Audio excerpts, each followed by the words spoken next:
Well, hello everyone. Welcome to my channel, Jen's Gems and Vintage Finds. Of course, my name is Jen, and today I'm going to do a live haul and chit chat time for my live sale tomorrow on Sunday, June 28th at 2 p.m. Central. And I wanted to welcome all of you to the channel. And if you're new here, what we do at my channel is we have live sales twice a week on Sundays from 2 to 5 Central Time, as well as on Tuesdays from 1 until approximately 6 o'clock Central Time. So I wanted to welcome you here. And there is my wonderful mod. Hello, my dear Leonore. How are you? And so if you are new here and you've never subscribed or registered with me on this wonderful YouTube platform, please, please, please do that by sending me an email. Very simple thing to do. Send it to jensgemsfinds@gmail.com. I've emailed it to the top of the chat, or linked it, sorry, I say pinned it to the top of the chat. And then you just send it to me. That way we have you registered. We also would ask, if you also haven't done that, is subscribe. There's a little bell icon down here. And if you haven't hit that bell icon, that way you get notified, just like Marzena and Leonor just got notified that I went on. Hello, Marzena. How are you? So please hit that bell icon and then hit all notifications. And that way you get notified when I do these pop-ups. So hello, Sherry. How are you? Good to see you.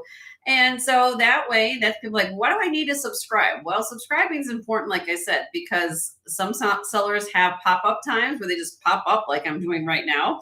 And that way you get a little notification. Jenny just went on. Like, ooh, Jenny went on. Why is she going on? Well, now you know why, because I'm going to do my little haul preview for tomorrow's show, which I always promise you guys, but I don't typically have a set time when I do this. And it's also a time where I can sit back and actually talk to all of you in more of a relaxed setting versus going back and forth on a show. That way you guys can ask questions and go for, ask me while I'm here. So I know some other people are on right now, so please check out. There's, I think, Picky Nicky's on, Turtle Shell Beth's on. I think Doug Vintage Cal, is he still on, Marzana, or is he finishing up? I don't know. He might be still on. So check out, these other resellers are on right now. In a little bit, I think Leslie Black Dog Vintage is coming on tonight. And then, of course, tomorrow we have Karen Vintage Montreal will be on in the morning, and then I come on usually after her.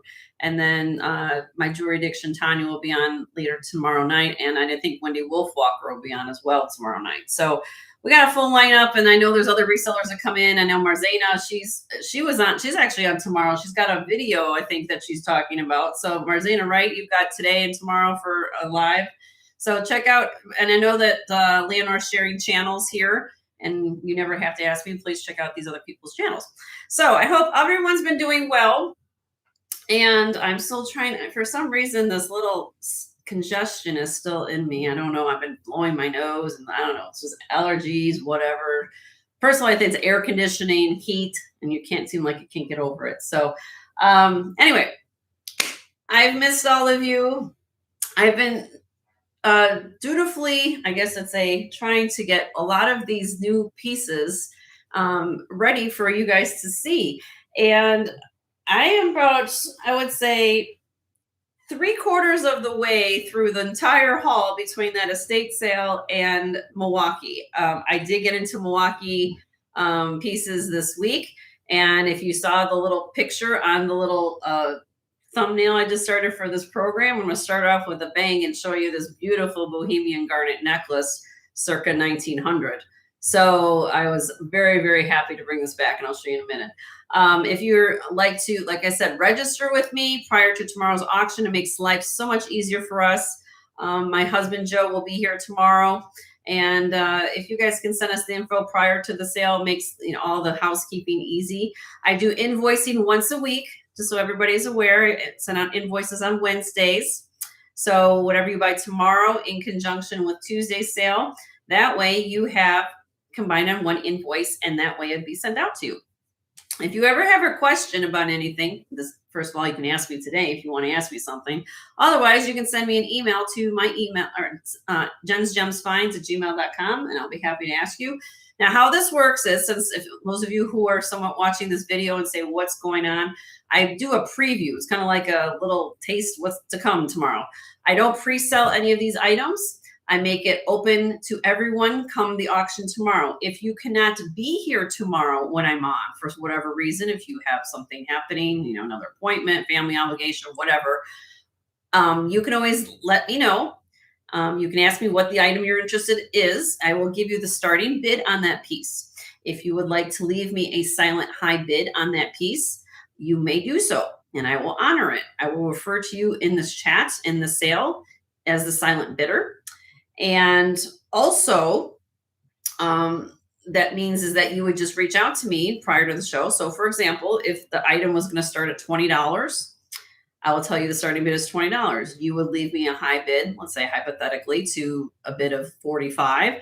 I will do increments of $2, just like you were in the live sale, up to your maximum bid. Okay. So needless to say, it's very simple, very easy. That way everybody has a fair shot to what's here.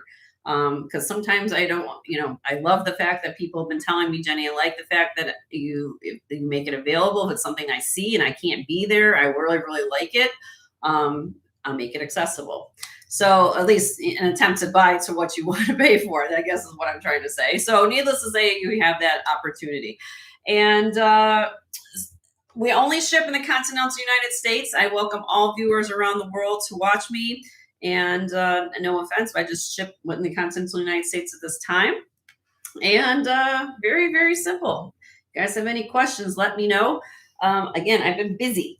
If you are interested, now for those of you who were here last week, I still have some pearls left. If you're looking for pearls, if you are looking for, I still have a Heidi Douse set left.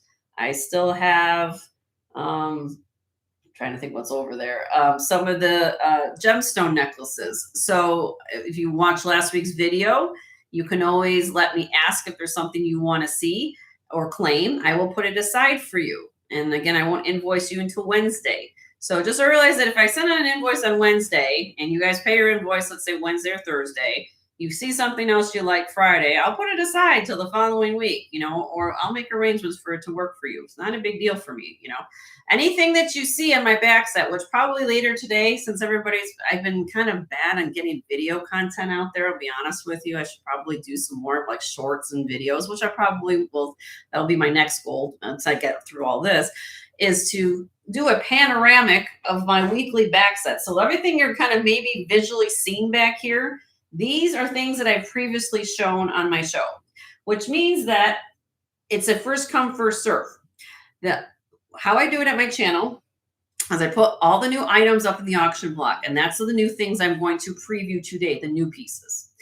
If it is passed, which means that nobody claims it at the time of the auction, you can then claim it via email 10 seconds later. You can, if it's still available, half an hour later. If it's available a week, month later, send an email to my husband, myself, to jensgemsfinds@gmail.com and said, Jenny, do you still have this piece? Yes. Okay. First come, first serve. Very simple. Not very easy. Hello, Karina. How are you? Good to see you. And I just want to say another piece of information as well. I love when you guys send me love mail. Sometimes, I'll take critiques too. But I love the fact that you guys are loving what we're doing here.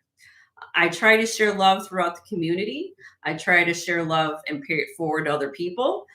If you don't know me that well, that's usually what I do. And if I'm a gemologist by trade, but I try to extend my friendliness and my education to all of you. And if you're stuck on something as a reseller or a viewer and say, Jenny, I don't know what this is, send me a picture of something. I'll be happy to help you out.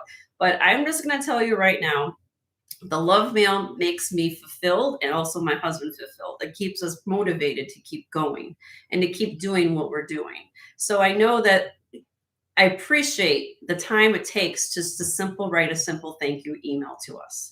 You have no idea how much that makes me feel good and makes my Joe feel good, because then we know you guys are loving what we're doing. And if it's not something, if I don't have an item, doesn't mean I don't love you if I don't necessarily find it within a week. But I also have contacts in this community that say, you know what, Jenny, I might have that piece for that person. And so I'll say, you know what, viewer, go, this is what happens. So this happens a lot with people that I know. Okay. So I try to share the love, pay it forward with other resellers. You can ask my friend Marzana. That happened with the customer this week, and she knows, and it made her day. The fact that we get input back from you guys and we can fulfill those wishes and fulfill those dreams of having a beautiful piece of jewelry or a gift for somebody, that makes us feel good knowing what we're doing. So thank you, thank you, thank you, thank you. Yes, and Karina was one of those people that did reach out. So I just want to say thank you, Karina. So make it really, really, really, truly, really well thanked, and you have no idea how much that meant to me, and Joe. So anyway, we're gonna move on. I want to thank Leonore for being here. And if you guys don't mind, give Leonore, she's my mod, give her a thumbs up and some love. She loves to share channels. So I get some other resellers in here. She'll share your channel. And hi, Cosmic. How are you? Good to see you, my dear. So yes, so I've been busy. So you guys have been anxiously waiting. Last week, I kind of focused on that estate sale, which we still have some of the pieces left, like the jewelry, the home shopping lady. She had the pearls and all the gemstones. Well, this week, you guys asked, what did I get in Milwaukee? When Joe and I went to Milwaukee, what did we go to? We went to those antique stores, right? Antique places. So I'm going to start showing you some of these beautiful pieces, okay? And again, if you're interested in something that you're seeing here, I don't sell them until tomorrow. At least they go up on the auction block, but I will tell you everything I know about them that up to my power to let you know what the starting bids on the pieces are. And you're more than willing, if you want to leave a silent bid if you want to. All right, let's move on.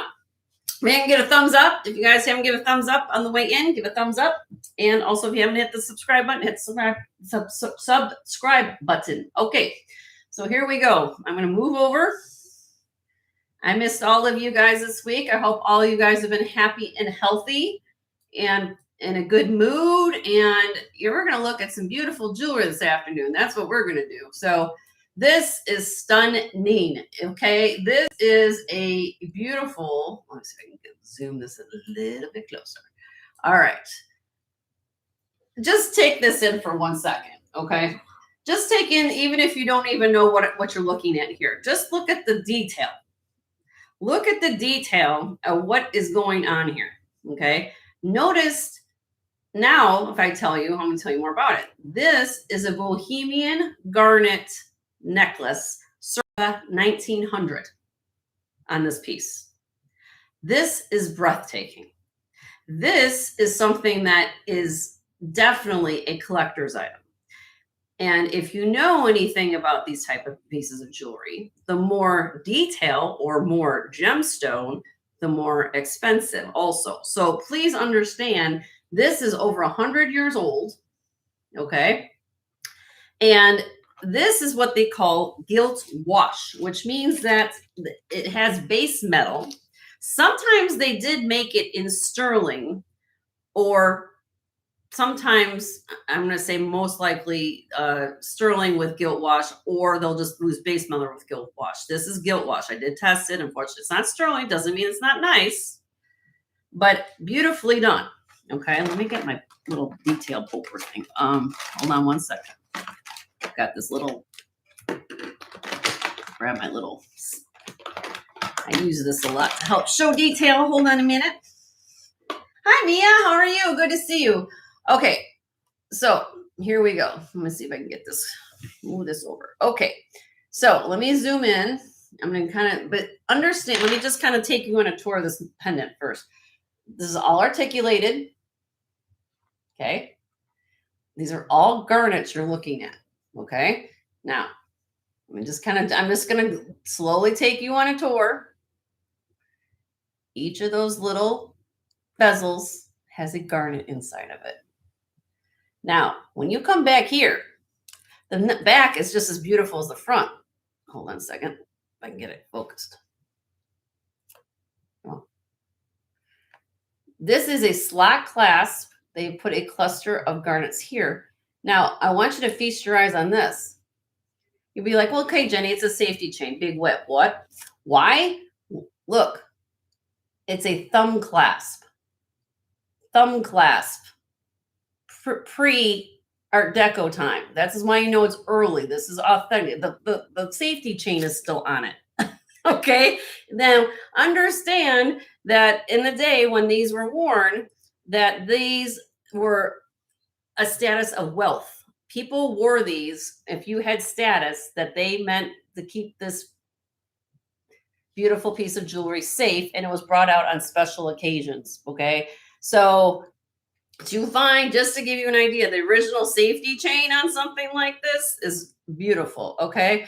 And I'm going to show you, let me take this off here for a minute. This is the back because I want you guys to see it all. Again, there's the back. You can see that it has multi-level construction. Okay. All this is all hand done. Okay. And then let me see if I can zoom this in a little bit more. Let's see. Hold on. Let me use my little mouse. The length is short, Mia. Okay. Now that's the thing. These were made. This one is 14 inches. It's 14 inches.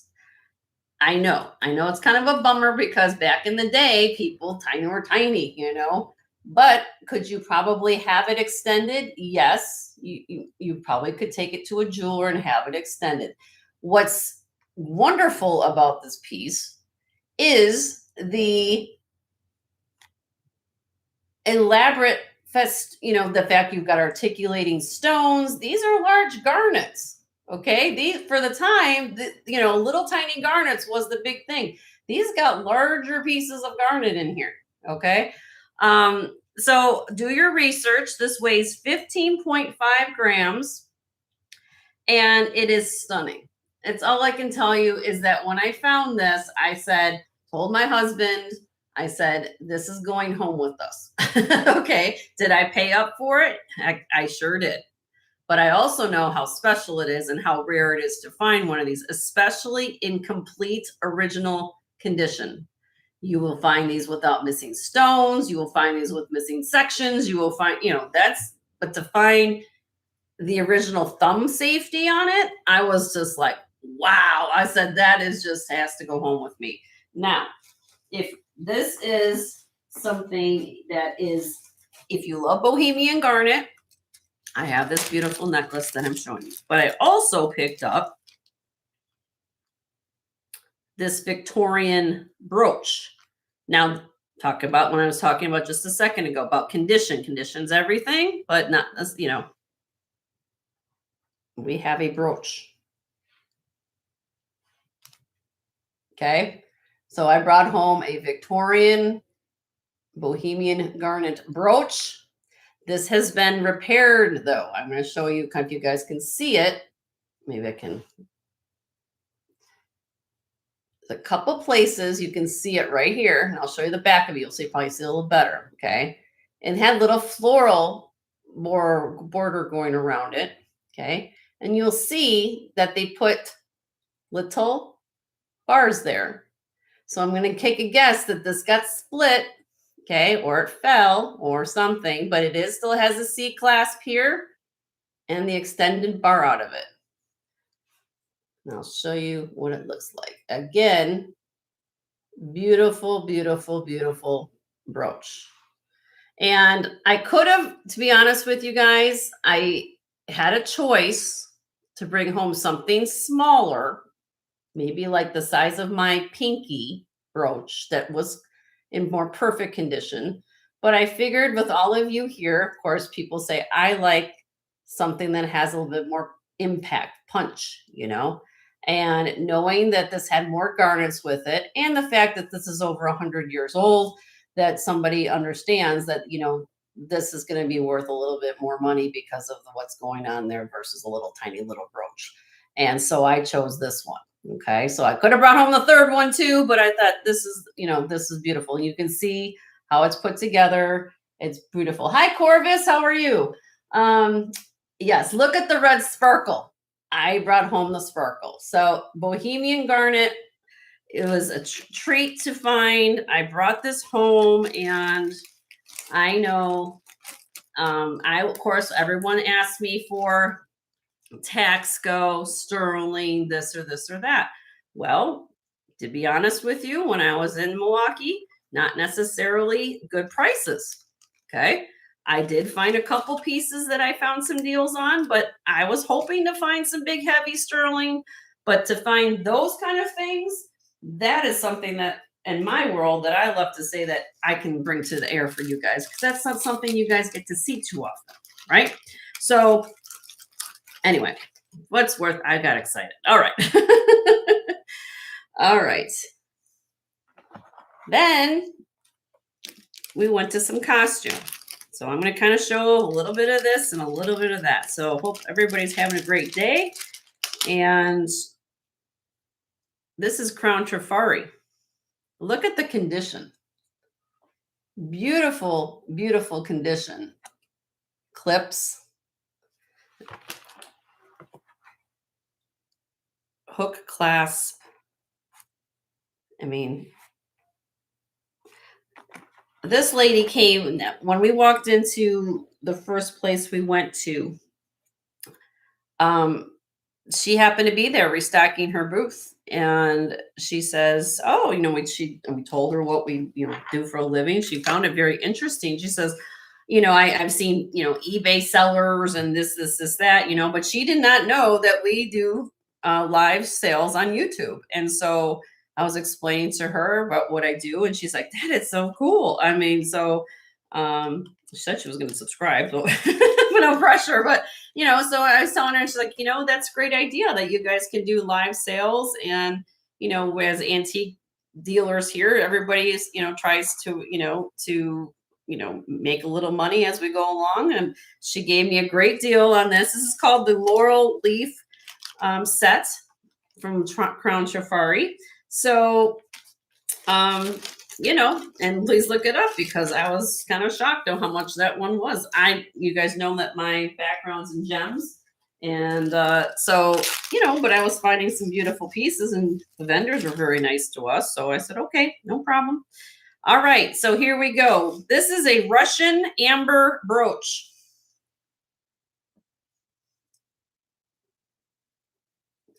Russian amber brooch, egg yolk amber. There are the hallmarks in the back. I love this very much. I'm thinking that this is probably circa 1960s on this based on design. And there you go. Rose green. It's absolutely stunning. It is $875 silver. And how I know it's Russian, if I can get in here to show you the hallmarks. I flip it around. You'll see the scythe Russian mark right there, and this is 875 on it. And I just thought that this was unique. I did bring back some amber pieces, which is where hold on your seats. This is just a taste of what's to come. Okay. Hi, Alfonso. How are you? Good to see you. All right. Then this is up my alley. Let me zoom this down. This is a vintage Danecraft Mariner chain this is on. Okay. I can separate the chain to the pendant, but this is also a brooch. Okay. Look at this. Isn't that stunning? This is a beautiful mother of pearl, mabe pearl, and beautiful. They call this, just so you guys are understanding, it's called an amethyst stalactite piece that has agate in the center. Okay. This is designer signed. However, to answer your question, I don't know. I tried to read the back here. It is marked right here. It says Sterling, and there's a maker name underneath it. I cannot make it out. There is I guess can't make it out. I'm not going to maybe idea who it might be, but it is a beautiful piece. Total weight of grams of this whole ensemble is about 32.8. And it is a brooch. You can color, you can put this on a torque if you want to. And this thing, again, when you bring things home, when we're out in the wild and we bring things home, now this thing was tarnished, okay? This was tarnished, tarnished, tarnished, tarnished, tarnished. I saw the beauty in this. I know what it was going to look like when I got done with it. And I polished it up. You saw in the last piece that that was amber, and that was from the early 60s. I'm going to say, no, I'm not going to. When it comes to patina on some things, I shine it up. Some things I don't. And this is beautiful. Absolutely stunning. And we look at, this is called Orient. If anybody needs to understand this is the rainbow iridescent colors that comes out of a pearl. Okay. And usually how it works, how you get more of the iridescence happening, the thicker the nacre on top of the pearl. So that's all nature's giving you those rainbow colors there. Okay. Anyway, I thought it was very cool. I like things like that. All right, moving on. All right, let's see what else I can show you. I'm just excited. I was just excited when you're shopping for all of you, I get excited to what we're going to find. It's like a treasure hunt, right? All right, where is the clasp on this?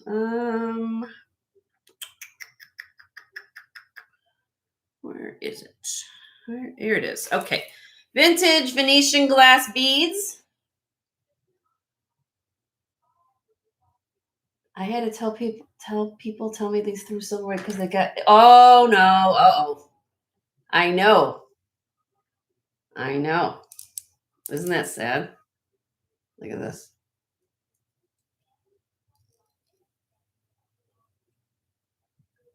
Wedding cake beads.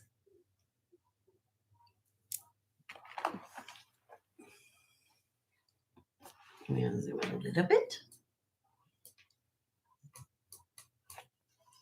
There you go. Isn't this gorgeous? Unusual.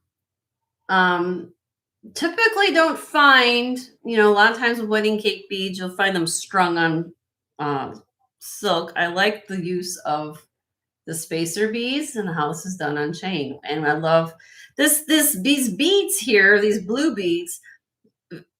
In some light, it's I'm not going to call it opalite, but it's not you'll see a difference in color a little bit. They're very unusual because opalite would be more of a white with the iridescence, but it has a certain look to it. I don't know if I can kind of show you up close to these. They're really unique.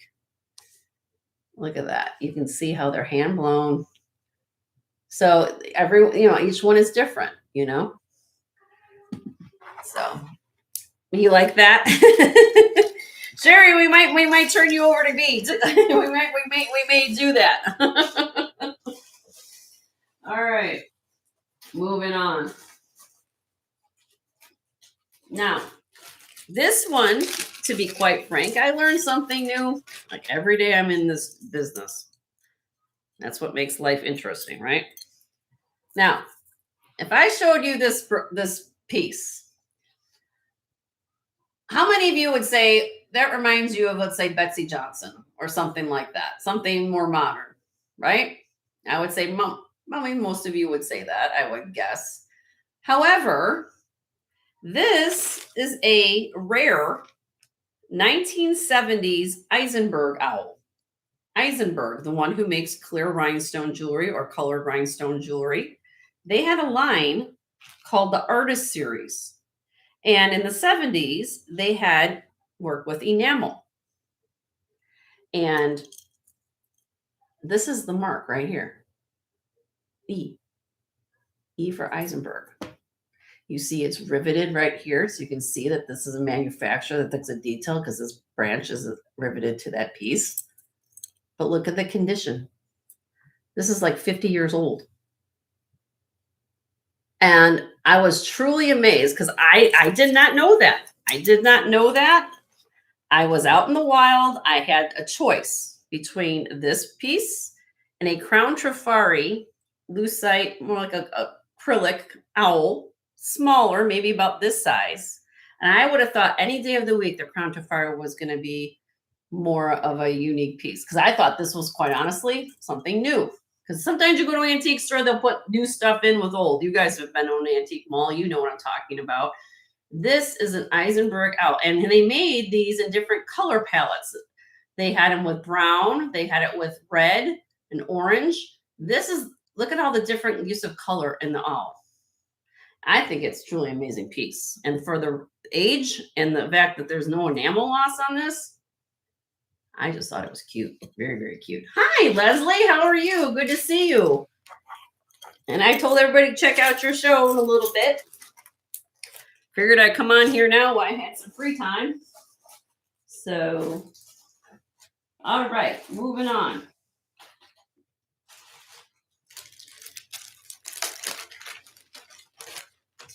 Zuni. Zuni mother of pearl cuff. I did not. I left on these pieces the patina. If you guys know, I use these older pieces. I like to leave it alone. What I usually do on these, just to let you guys know, I give it a little bit of a bath just to get the stickiness off. You don't want any stickiness on yourself, you know, but I just give it a quite like a simple, light little wipe. If you know, I leave that up to the owner to what they want to polish the jewelry. This is signed on the back right here. Right there, the mark. And it says DL Zuni. That's what it says. DL Zuni. This cuff is 6 3/4 inches. And also understand when we talk about inlay, anything on a curve is very, very hard to do. Think of a puzzle. If you're trying to do a puzzle, you know, traditional puzzle, and trying to put puzzle pieces together. Now, understand that mother of pearl is a delicate material. It's very hard for it to be cut on a curve like that. So the Zuni are masters in inlay, and I had to bring this home. Again, I didn't buy a lot of Taxco or Native American in Milwaukee, but a couple pieces like this, I said I brought this home. So, yes. Then, hi, Lexi. How are you? You love the owl. Yeah, it surprised me, Lexi, that Eisenberg owl. I didn't that I learned something new. You know.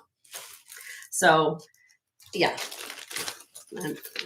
This is what you guys have been waiting very patiently for me to go through all this with you, to get all this assessed. Look at this. Oh, this is backwards. Hold on. Because it has moonstone on the front. There we go. Look at this.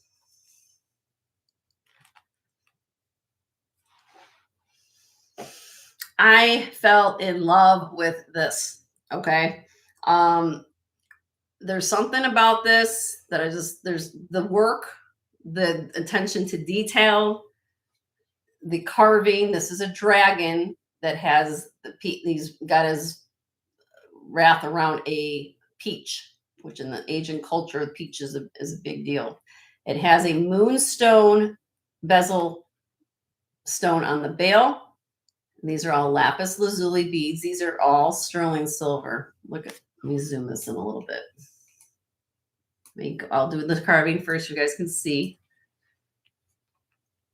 Okay, and it is double-sided. Okay, let me show you this really well with these beads. Look at these beads. I didn't polish anything, just to give a little bit of a bath. You know, you can kind of just get the little stickiness stuff off. Beautiful. And then look at these beads. It comes down to this beautiful sterling clasp. Isn't that stunning? I was like, oh my God. I wish, you know, and so no, this does not come off the necklace. This is stationary. But the color, the lapis beads, the beads themselves are about 10 millimeters, over 10 millimeters on these beads. Okay. So yes, that is stunning. If I missed did I miss anybody? I think I got everybody. All right. It's been a while, Corvus. How you been, my dear? Good to see you. All right.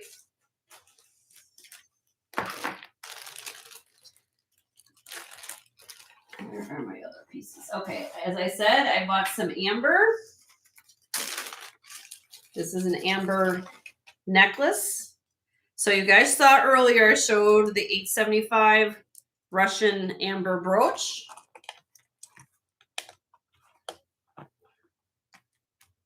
All silk knotted amber necklace. This is, what did I say the length is on this? This is 22 inches long with the amber threaded clasp. This is stunning.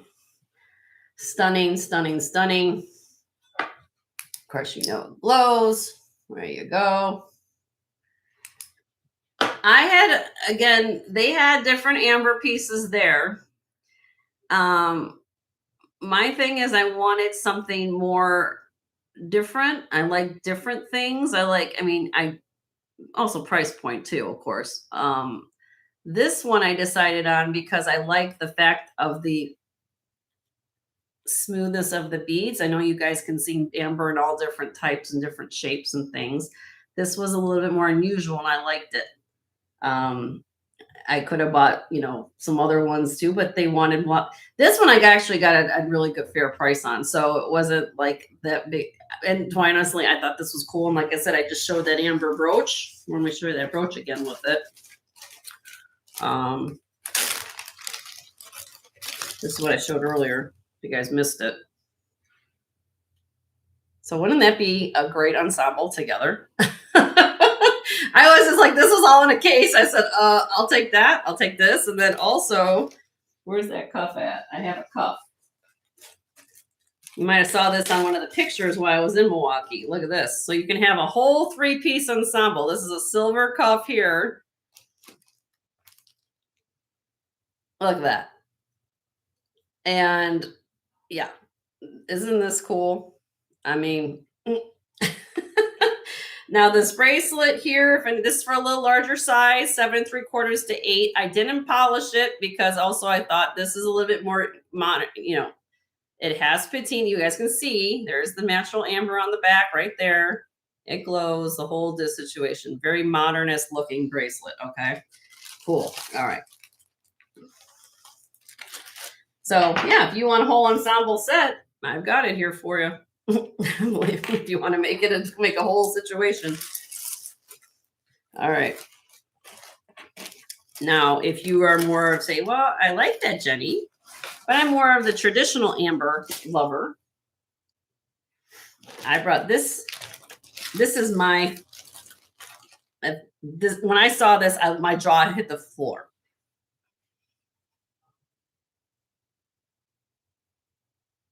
Look at this.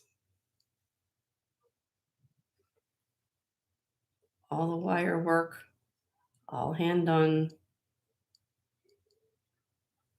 And look at this amber.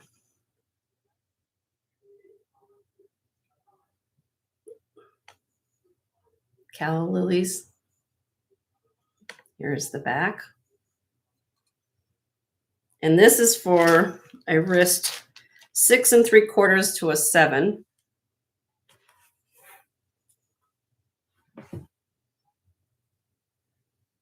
I love the spangles in it. I love the color of it. I love the whole, bam. It's gorgeous. It's stunning. It's just, I love the freeformness of the amber, how they it's like very Art Nouveau design. It just flows. It's like there's no like, oh, here's a big medallion in the middle of an Art Nouveau piece. They really thought this one out, the design of that. All right. I know you guys were like, oh my God, what is she bringing out next? Okay. So I went from that to this same dealer. Now, this is modern. This is 18 karat yellow gold and sterling silver. This is Robert Manse. If you guys have heard of this designer, Robert Manse, Manse. And look at the work. This is all done by hand.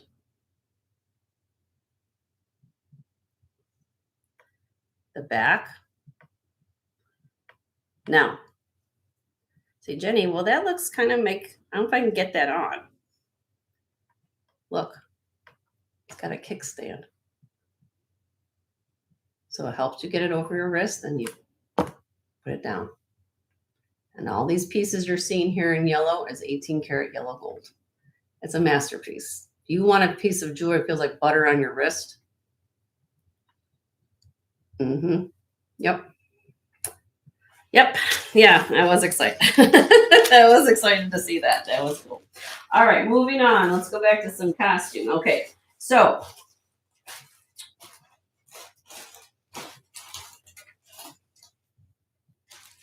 I did bring back a copper brooch. This is signed by, so it says Copper by Bell.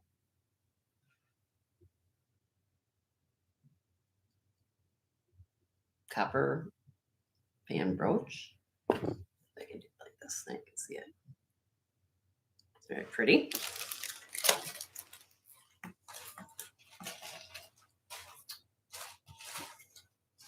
Now, brooches. All my brooch people here. I'm going to kind of show you a few.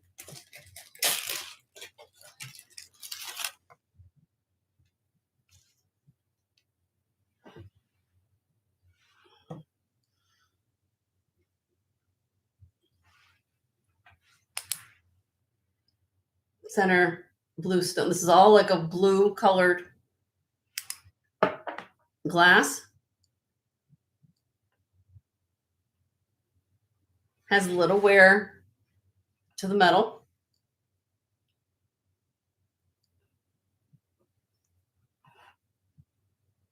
So I don't know if this possibly is either possibly check. It's not signed check. No, it's not signed check, but has that feel to it. At least maybe German, but very pretty.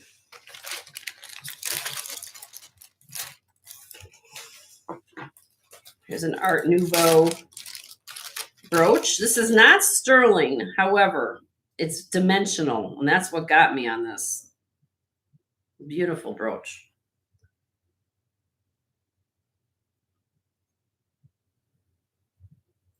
Beautiful, beautiful.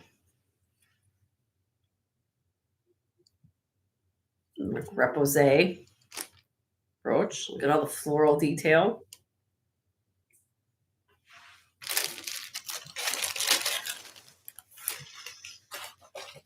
Then I brought back purple amethyst glass. I don't think this glows. Let me check. Oh, yes.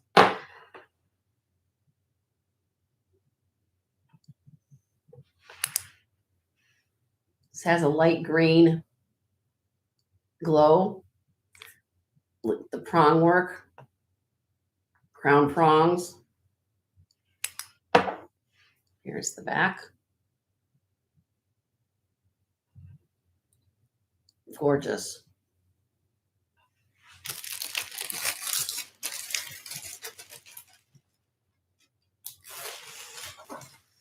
I did find a dress clip. I brought this back because I know a lot of you love dragons. Hi, Annie. How are you? Good to see you, my dear. This is glass. Asian motif with dragons. This is a dress clip.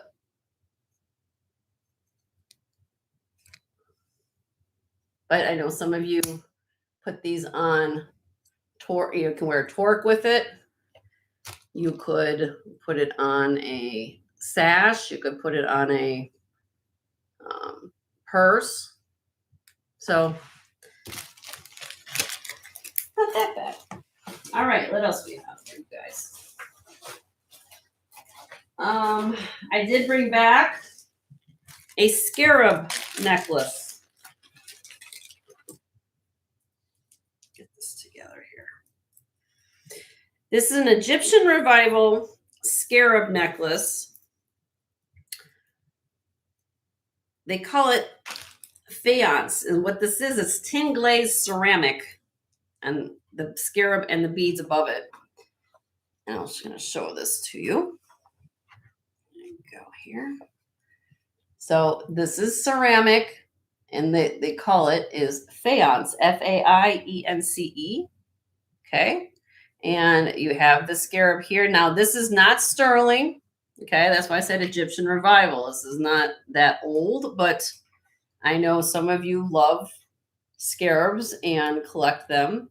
Has the okay. You have hematite beads. You have quartz beads. You then up here, I can't talk. These interesting, almost like a drop shape beads. This is African turquoise, otherwise known in, now it's not turquoise, it's like jasper. It's actually a microcrystalline jasper, but they call it African turquoise. Okay. I just want everybody to be clear on that. Then we have more hematite beads here. Goes all the way to the top and has a hook closure. I just thought the uniqueness of this was very cool. It's almost like an old and new world theme to it. I like the color combination. Hi, Ruth. How are you? Good to see you, honey. Oh, Ruth, I haven't even shown you half the stuff yet. This was just give you a little teaser. All right, where are my horse people? If my horse people are here, I did find a brooch. Sterling silver horse brooch. Again, I left the patina just the way it is. Now I got the horse brooch. Okay. What else do we have here? I know there's probably so many things to show. Oh, I also got a kitty. Just for fun. I fell in love with him. He's so sweet, or she's so sweet. He or she. Just a cute little kitty. This is porcelain. Or actually, ceramic. I'm not saying porcelain. Ceramic. Just a cute little kitty. I just fell in love. Oh, cute. All right.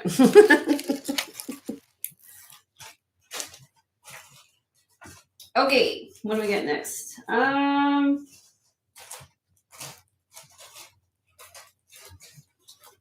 Very old sterling silver clasp. This is glass strung on thread.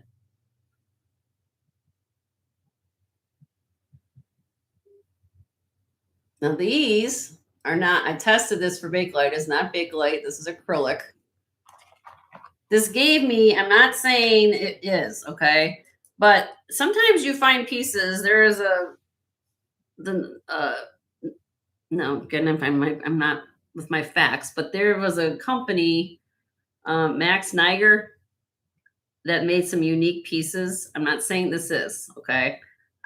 The uniqueness of throwing these colored beads in the necklace kind of was like, oh, it was just like, that's interesting. I just liked it because it's old, and I also liked it because it's a punch of color that you're not expecting. Now, why I bought it also, if I find it here, give me a minute, is, where is my other? Hold on, it's here somewhere. Gotta find it. I bought this.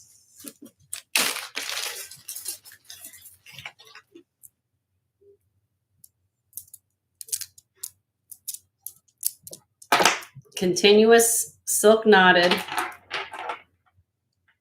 octagonal shaped beads that graduate.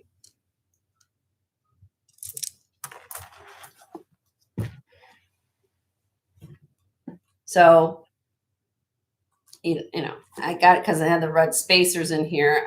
Something about it, I just liked it. I don't know. There's something about the difference. I liked it. You could dress it up, dress it down. But they're sold individually, but beautiful. I talk about layering all the time at my show. They use these long strands for framing things. So this is what I'm talking about. You start layering things, a different color palette, similar way to bring the light in. The light reflection of the beads just bring everything in, and you got the light going on in these beads. So anyway, just for what it's worth, I got both. Okay. You want to see the clasp? Well, this is clasp on this one. The other one didn't have a clasp. This is this one. See, thumb clasp.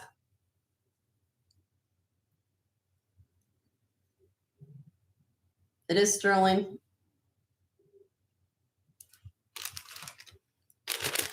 I did polish it. This doesn't have a clasp. It's all continuous on this one. Okay. Hi, Bruce. How are you? Good to see you. I'm showing all the treasures we got in Milwaukee. So for all of you who've been patiently waiting, I've been busy. Maybe not everything, but I did get a spider. I bought an amber spider brooch. Could use it as a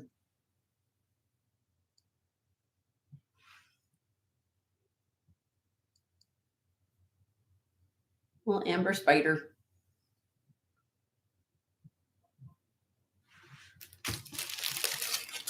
You like bugs? All right, what else we got?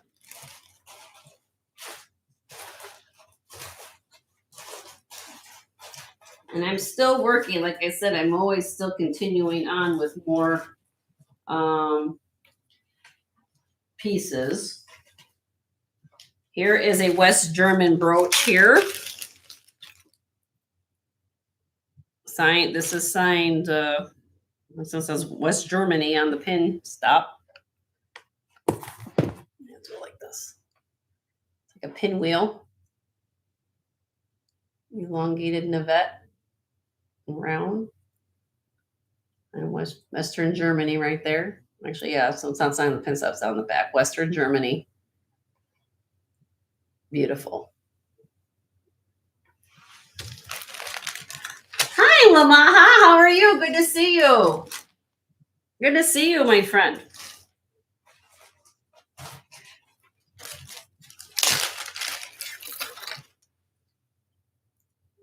Chinese porcelain beads.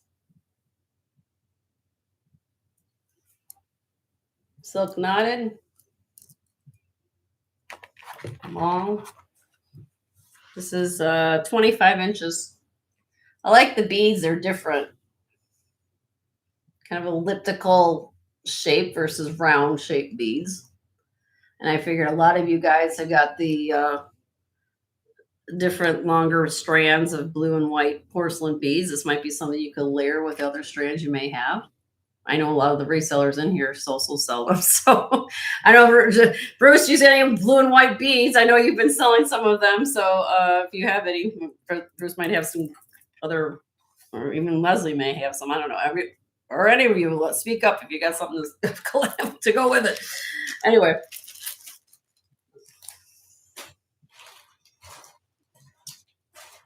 Let's see. I did buy a Monet piece. This is they made this in two styles. One had like a lariat, and then this one here was a pendant. Silver tone, original chain, has the tag.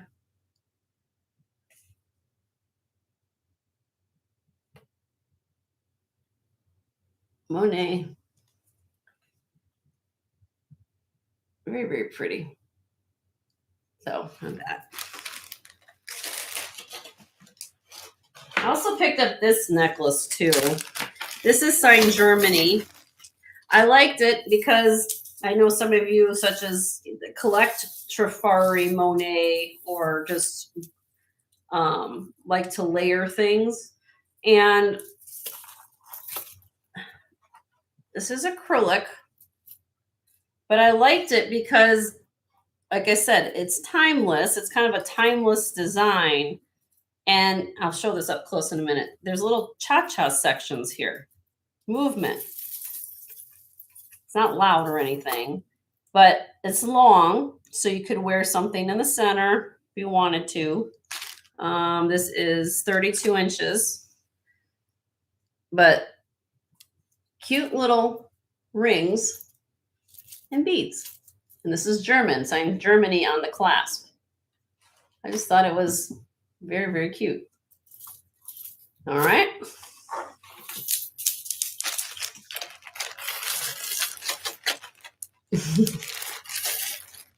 Just got back from thrifting with a friend. Oh, well, go have fun. Are you still searching for more stuff, Maha? Hope you found lots of stuff. Here's a Lisner. Uranium glass.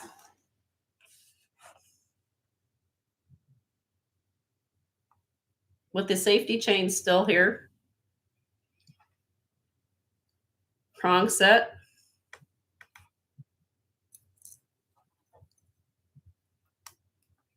Where's the signature? Oh, it's right here on this side. Right there, Lisner. And green, the green pears glow uranium glass. Okay.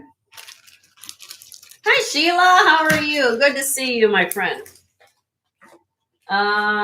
Now, if you liked that bracelet, that was a Lisner silver tone, but I brought this cute little basket brooch if you are a Monet collector. Cute little flower basket. That green, of course, uranium glass glows. So, I was thinking outside the box. Again, I'm looking at things for all of you. Say, okay, some of my people are costume collectors, some people are gemstone collectors, and then there's just people who just like collect it all. So, I'm looking and looking. I brought back some this is Moon Glow clip earrings. Some of you got some necklaces from me in the past. Beautiful Moon Glow, beautiful blue, light blue with these are glass. Yeah, glass cones. All right, what else do we got? Oh, and I have to show this. A few weeks ago, if you guys were here, I had a beautiful, beautiful gold brooch with two figures on it. I believe it was, I can't remember now, having a moment. Venus and I can't think. Point being is that it was perfect. The carving on it, you guys could see it, the light through it, and I had to pick her up. Look how you can see it. See her silhouette. Look at the prongs on here, holding it in. Old. The relief is stunning. I mean, that's how that other shell I had, that was the old Victorian brooch I had. That's how she is. Now, this is not, I tested the metal. It is, where did I write it here? It's not, it's base metal. I was very, very shocked the fact that this was not gold filled or something in that manner, but it comes on this beautiful chain, nice thick chain. You don't have to necessarily wear it on chain, but it does have her somewhere along the line. It looks like the bail might have got replaced. This is like a more modern bail, and maybe the chain was put with it, but I liked it. Point is it's the carving. It's all about the detail. And she is stunning. She's absolutely stunning. And like I said, the transparency, when you see the light literally going through that, her silhouette like that, it's beautiful. Beautiful. Had to bring her home. Hi, Rebecca. How are you? Good to see you, my friend. I've just been showing all the goodies from Milwaukee. You guys have been patiently waiting for showing me all the stuff. And I haven't even got through all of it. So I did start the show with some bohemian garnets and things. I'm just kind of showing a couple things here and there. Now this is interesting. I found this in St. Antique Mall. Um, very beautiful. This was tarnished. This thing was like it needed love. Okay, but beautiful hand blown glass beads. Sterling silver. This is sterling.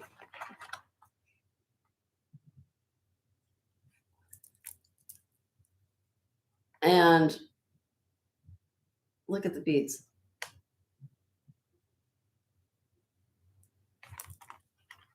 I thought that this is just, I mean, now we're in summertime. People are wearing open necklines. You wear this out. Very, very cool piece of stunning art around your neck with a white t-shirt. Bam, you've got a power punch, something you can wear. I mean, the color, it's just, I loved it. Blue is my favorite colors. I know all of you have your own favorite color, but I love this. This was beautiful to me. And all I saw when I saw the clasp, I said, well, the rest of it's sterling too, because I knew that typically they usually don't put a sterling clasp on something that isn't sterling. And of course I'm right. But I polished this up and it's like now it's like it's got a new life, lease on life. So it's gorgeous. Okay.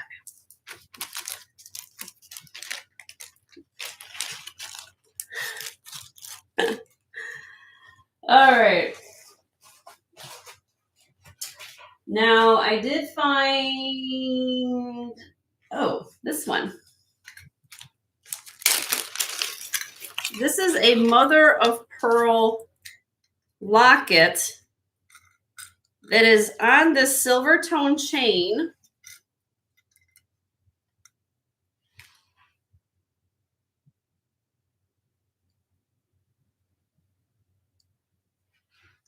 The locket, here's the back. And then the chain has these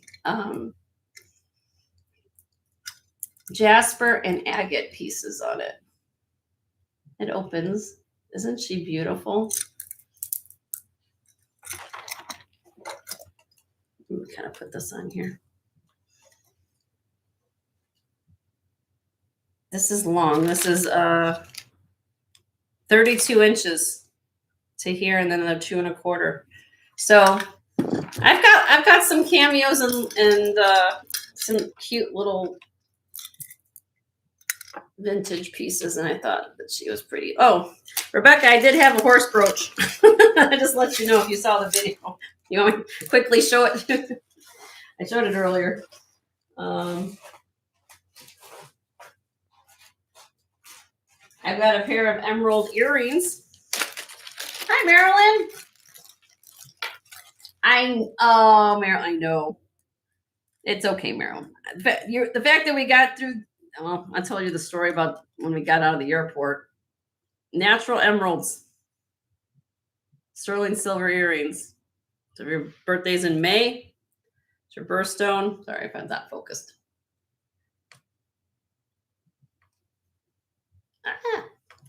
Nice, finished sterling wires. I thought those were beautiful. Yeah, it was kind of crazy. It was like running around from one thing to the next, and it was showing for sure. All right, let's see. Oh, I moved that. I got this too.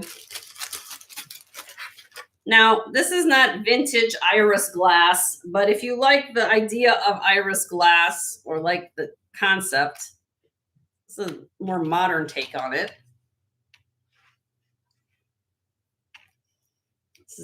I can get this on light the way it's supposed to. Let me get my pen light. Hold on.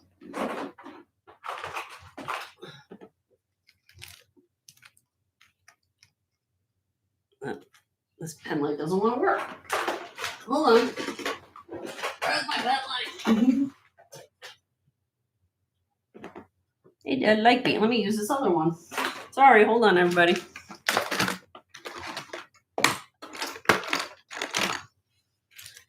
Tools are important to keep in working order. There you go. So it's like it's glass, okay? It's glass. like a cobalt blue glass, and then you see that pink streak going through it. Now, iris glass would also have green or something else, but it's all sterling silver wire wrapped. And it was on this leather cord. Now, the leather cord is sterling findings. If you don't like it on the cord, you could take it off and put this on a chain if you wanted to, but it gave me vibes right off the bat, like, oh, look, it's not a heart shape, but movie Titanic, the heart. Oh, look at that big, huge blue. It's a, stone. I don't know. There's something about it. I liked it. Certain things that speak to me. Like everything. That's what things makes us all go to different channels to find different things. We all want you guys to think they're cool. And this is all is all sterling, all hand wire. I just liked it. And again, if you don't like it on this leather cord that's on, you can put it on a chain, put on torque. I don't know. I liked it. Oh, you didn't get a chance. Okay, let me show it to you, Rebecca. Hold on. What did I do with my horsey?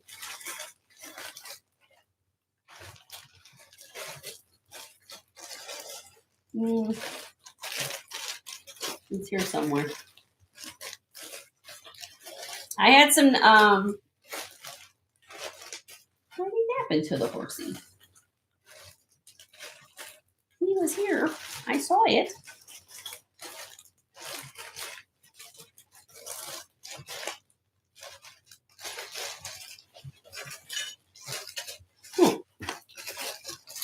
Oh, that's interesting. I just had it 5 minutes ago.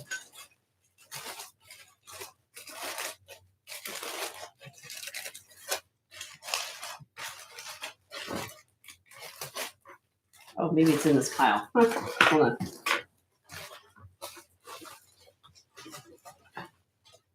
Oh, here it is. Here you go, Rebecca. Just so you know. Well, I don't know if you have this one.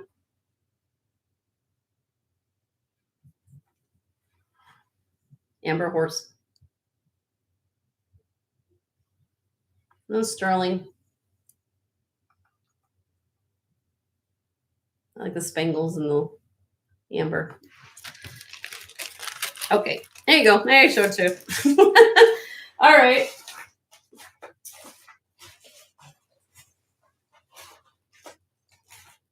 Oh, I got a kitty, another kitty. I know you guys like your kitties and your horses here, and some of you like the doggies.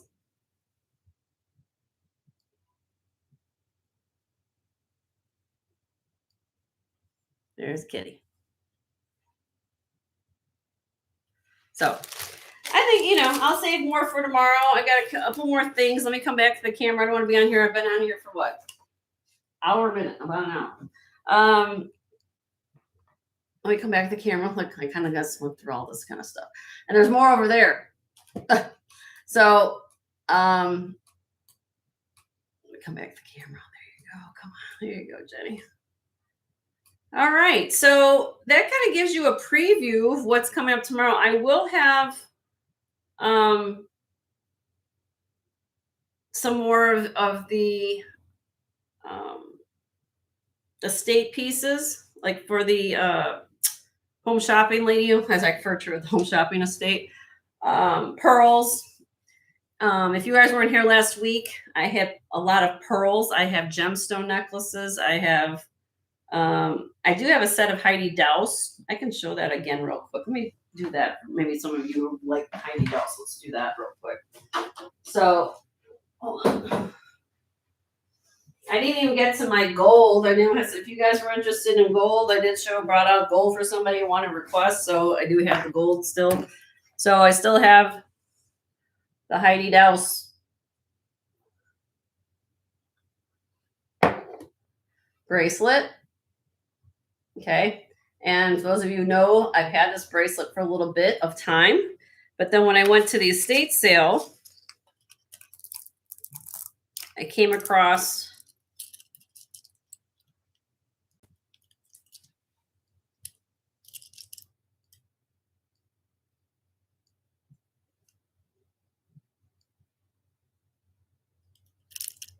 see, it has the purple baguettes in it. It's not the same design series, but they complement one another. And what's cool about this, it's also a brooch. Sorry, got my busy tops on. Heidi Douse. Okay. So you can take this off of this one. This one has the embellishment here on the glass pearls. Okay. And I'm going to throw in on the deal because I've got them at the same time. A double strand here. So you could take, depending on your outfit, you can put it off of this one. You could put it on here. And I also have a single strand. Okay. So all this comes in one ensemble set for you. If you wanted the bangle too to go, or the cuff to go with it, I did a deal on it last week. So you can reach out to me if you were interested in that. It came in this box, so I would send it to you in the box. And so that is here. The other Heidi, that's what I have left of the Heidi Douse pieces. The rest of everything I had last week sold. So you can reach out to me on those if that is something you like.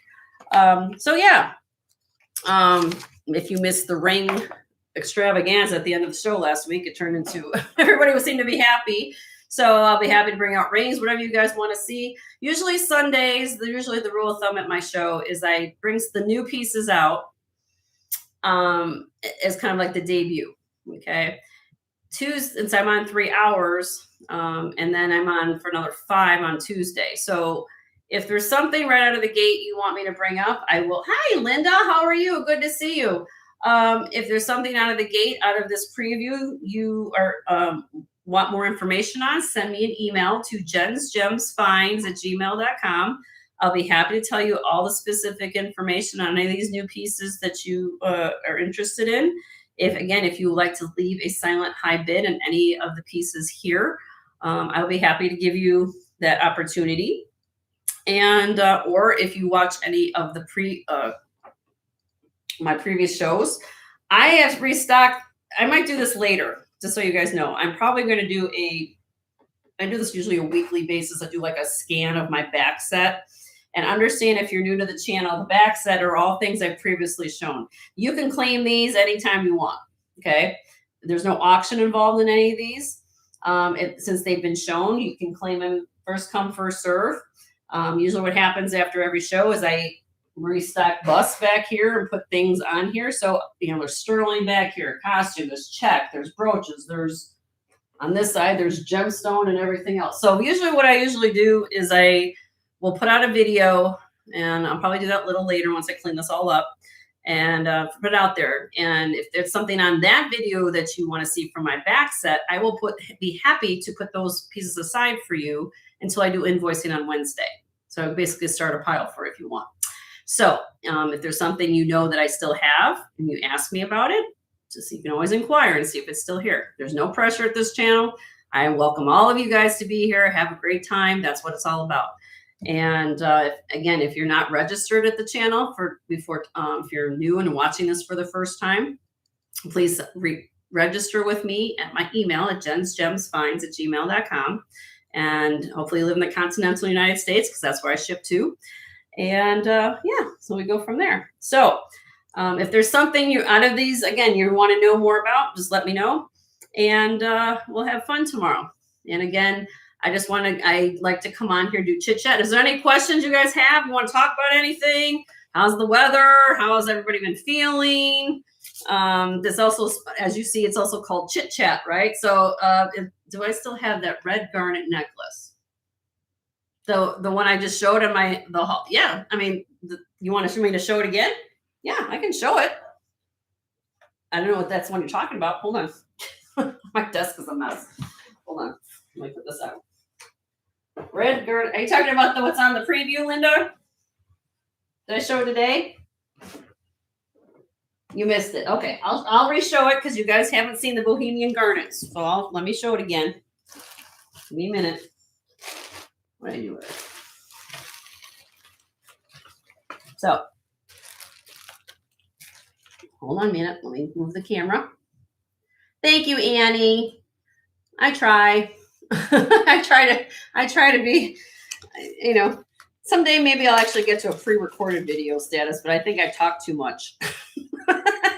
For those of you guys who know me at a friendship level, you guys know it's hard to get off the phone with Jenny in a short period of time. I would probably go over the quota when it comes to time limits. Remember when we actually had to buy minutes for phones? That's just why I'm like, thank God we went to unlimited minutes. Oh my gosh. Look at this. This is just when I saw this, I literally fell out of, I almost hit the floor. And I said to Joe, I said, this is going home with us. I don't care. This is what it is. This is going home. Every garnet is present. And also, I don't know if you missed this, I also have a brooch. Now the brooch has been repaired. You can see where it's been repaired in two places, there and there. But I had to bring it home because I know that most of you love this kind of thing. And it's got the extended pin stem. So I've got a brooch. It does not have a bail on the brooch, but it does have a T-bar, an extended pin stem. And then let me show you this necklace, okay? And this is stunning. The length of the necklace is short. It is a short necklace. It's 14 inches. I might have it twisted. Hold on. I have to get it right. It's 14 inches. There we go. All articulated, multi-level on the center medallion. And look at this. And I'm going to take you to the back. Now, slot clasp, slot clasp here. How I know this is old? Look at this. That is a thumb clasp safety chain. Thumb clasp safety chain. This is circa on this necklace. This is gold wash. This is not, there's no sterling content to this. It does not scratch the sterling at all, but it is gilt washed. And this is stunning. Okay. Definitely a collector heirloom piece. Could you have it extended? I don't see why not. It would probably, but you would have to have your jeweler put in some serious length here. But it is 14 inches. It is a shorty, but it's stunning. If you know about Bohemian garnets and things like that, this is just one of those pieces that you say, wow. And back in the day, most likely wealthy people would wear these kind of things out. And that's probably also why the safety chain was put on here, because it showed wealth. Okay. That was a status thing back in the Victorian era. And they would wear this out for special occasions. They know this was a status symbol for them. Okay. So if you're interested, I'll give you the starting bid. It is not going to be an inexpensive piece. I'm just going to be honest with everybody. It is, look, do your comps on something like this. Okay. You will see what these go for. And I will not talk less on a recorded video. Well, I don't know if you guys, but then you guys don't interact with me. Then I'd be talking to the wall. So I don't know if the wall would answer me back. But yeah, so I brought this one back. This one you guys can see. There's this one right here really missing. But it had the brooch has been repaired in a couple spots. But this is gorgeous. I mean, this is not a small. Let's see if I can hold this up a little better. Brooch either. And as I was saying earlier, Linda, or anybody who came in the latter part of the show, they had a couple other Bohemian garnet brooches, but like more, let's just say pinky size, nothing big. And I thought, somebody's going to look past that, because you understand that these are old pieces, even though they might be repaired, and still show the love of something like that. So, and it's old. Okay. And that's sometimes why it's hard to find condition, right? So if you're interested in that, send me an email and I'll be happy to give you information on that, and we'll go from there. But yeah, this was on my photo for today's show. Here's the back. Let me show you the back for all of you who want to see. It's an important piece. Here you go. Important piece. So What's unique about this, a lot of times you don't find the garnets in the chain going up the back. And the fact that it had, they were looking all the way up that back of the chain with the clasp too, to have that safety put there, where they had their hair up in those times. Even now you can wear your hair up, but I mean, it's just, it's gorgeous. I mean, that's why I bought it. I said, I saw it. I said, it's going home with me. If I had a 14-inch neck, I don't know if I would actually be able to part with it, but I don't. But I know some of you who do. And if you're interested in that, reach out to me, or if you're willing to take it in and have it adjusted to that. But it's a really beautiful piece of jewelry. So let me come back to the camera again, but that's what I showed at the beginning. You guys have to look back, and I did show a lot of amber for all my amber people. I showed a couple, I showed a native cuff. I've got a couple more. I'm going to say probably I'm still going to work on things later after I get off this video. Of course, you guys know I like to work in the wee hours to the evening while other resellers are on too. So I'm always busy trying to prep jewelry for all of you. So if I don't get to it tomorrow, again, I'm only on 3 hours, and you guys can see I talked already for an hour and 21 minutes just showing things. So we'll have a lot to see on Tuesday. So if there's something you want me to pull out of the gate tomorrow, let me know, and we'll go from there. So anyway, I wanted to, if there's something you guys want to talk about, but weather's been good here in Florida, 89 degrees. It's sunny outside. Jenny's still trying to get over the sniffles. And thank you, Linda. See, I just started that beginning of my video today. When I got on here, I actually did tell everybody, you have no idea what it takes for you, and I should say, what it means to us, the fact that you take the time to send us an email or a photograph or a love letter or something in the mail. I just got a little package from Omaha yesterday. Thank you, Omaha, for my tea, by the way. So it means the world to us that when you guys give us this feedback and explain how much you guys love each piece of jewelry or trinket or whatever it is, that makes us feel like it fills our passion of what we're doing. And so it makes me want to go out and find these unique pieces for you. Or I'm just speaking for myself, but I'm sure a lot of the resellers here who are here could tell you the same thing. The fact that you spend the time to write an email, right? The fact that you took the time and say, you know what, I just want to send Jenny and Joe a love note. Say, it means a lot to me that you guys do what you do. And because sometimes I sit here at the desk and say, I hope that everybody seems to like what I'm buying, and you kind of second guess yourself. Is everything okay? Is everything all good? And sometimes, I'm sitting here and I second guess myself. Let's be honest. We're human beings, and sometimes we sit here and do it. So it helps us, give us motivation to keep continuing to find the great deals for you. So yes, everybody have a great afternoon. You're melting in the sun. I have sunscreen. Oh, you guys see, I'm not this beach kind of person. I live about 2 miles from the beach, and I don't even go to the beach. I would literally be like a lobster by the time I'd be out in the sun for 2 hours. I literally would be. But if you ever come to Florida, it's a beautiful place to visit. If you guys ever come this direction, Panhandle, Florida, Pensacola, Fort Walton Beach, this area, we call it the Emerald Coast. The water is emerald green and the sand is white. It's very unique in its geography, and it's the way it's just done. So you want to show how the clasp works again on this here? Sure. So it's a slot clasp.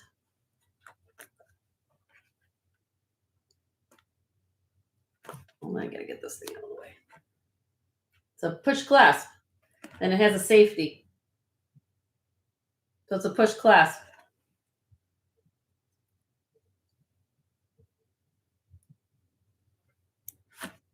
Then it has this is a thumb clasp safety chain, which means this is old. Prior to art, this is like this circle on this necklace is probably 1900, 1910 on this piece, if not possibly older. It's absolutely stunning necklace. So if you're interested in that, like I said, you can send me an email. I'll be happy to give you the specs on it. It's 14 inches. Everybody wants to know how long is it? It's 14 inches. It is gilt wash. It's not sterling, but it's gorgeous. All the stones, garnets are present. Doesn't loosen further. Mm-mm. You mean, does it go back longer than that?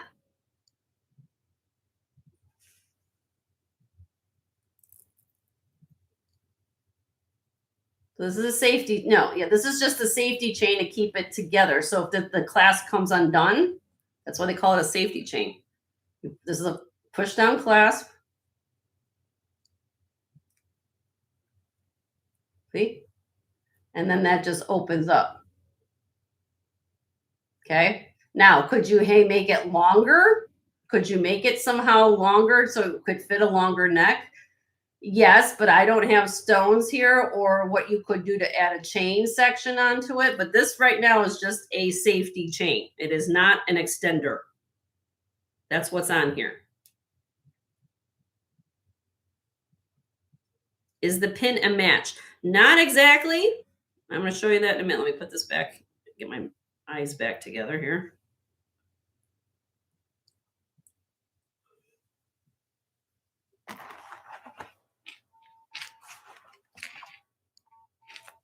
Where's my pin? Hold on, let me move the camera so you're not looking at me so much. Maybe the necklace and stuff. Ooh. And here's the pin. The pin has been repaired. And I'll show you that in a minute. But you wanted to see if it was a match. It does have a floral theme to the brooch, multi-level brooch. Okay. Let me show this. There you go. Okay. You can see some of the way that this has been repaired. You can see how it's been done. Understand that this is over 100 years old.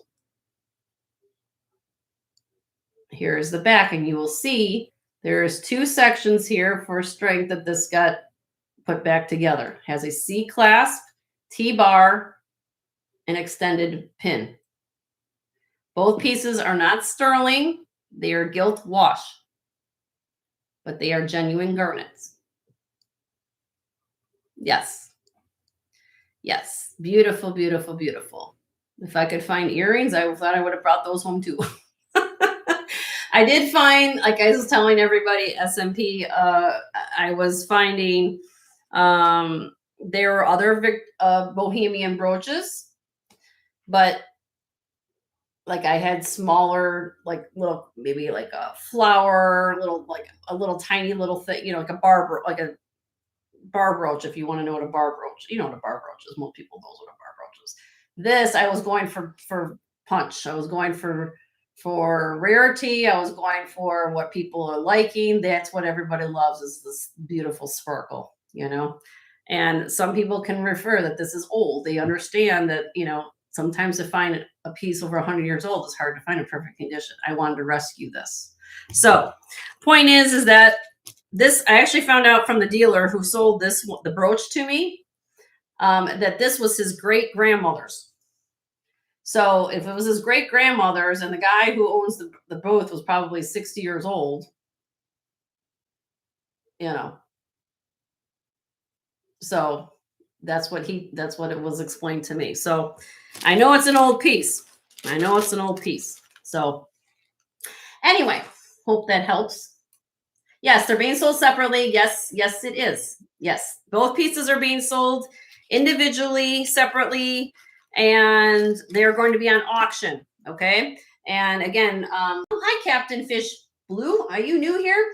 And if you haven't been registered at my channel, what I would need you to do is to register with me prior to the auction tomorrow. I will be on tomorrow at 2 p.m. Central Time until about 5 p.m. Central Time. My other show times I'm on will be Tuesday from 1 until 6 Central Time. So what I would need you guys to do, or women, or I say guys, I say that a lot. I'm Midwest, that's why I'm. It's just gilt. It's just base metal.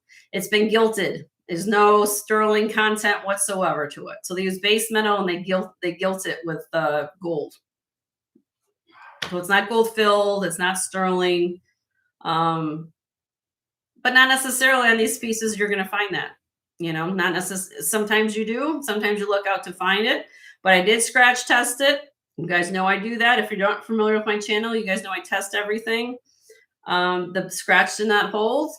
And I'm not going to say anything less than that to say if it ends up being a lower caratage gold filled piece under 10 karat gold, then it could be, but I'm not going to say that. I'm just going to say I'm going to call it base metal with a gilt wash on top. That's what I'm going to call it because the sterling didn't hold up, and that's what I'm going to go by. So, but yes, we would need you to register prior to the auction tomorrow. I don't pre-sell at this channel. So these will be up on the auction block tomorrow. And hi, Judy. How are you? Good to see you. And if you are interested, it sounds like you guys might be interested in some of these Victorian pieces, please register with me at jensgemsfinds@gmail.com. And you would need your name, YouTube name, complete mailing address, and your PayPal information. I do invoicing once a week on Wednesdays for both my shows together on Sundays and Tuesdays. So I take everything from both shows, put all your purchases together. You'll get one invoice come Wednesday morning. Okay. And I ship in the continental United States at this time. Hope that works out for you. Hi, Roberta. Good to see you as well, my friend. And I'm glad that you're doing well. And yeah, so I just kind of went through an hour preview. This is what I do every week for those of people who just showed up. And if I know that I have a couple new names floating in the chat here. If you're not registered with me, again, do the registration, please. And if you haven't subscribed to the channel, there's a little bell icon down here. You would hit subscribe and hit all notifications. Doesn't cost a thing to do. You get notified of when I do these pop-up live hauls, okay? And I usually do them on Saturdays. Sometimes I do them earlier in the morning. Today I did it later in the afternoon. I know that other resellers are on right now, so I didn't want to interrupt their time as well, but I just want to give you guys a sneak peek of what's going to be coming up tomorrow. And I will give you information on any of these pieces in more detail if you want weights, if you want lengths, anything that I have notes down, I will give you and tell you the starting bid on those pieces.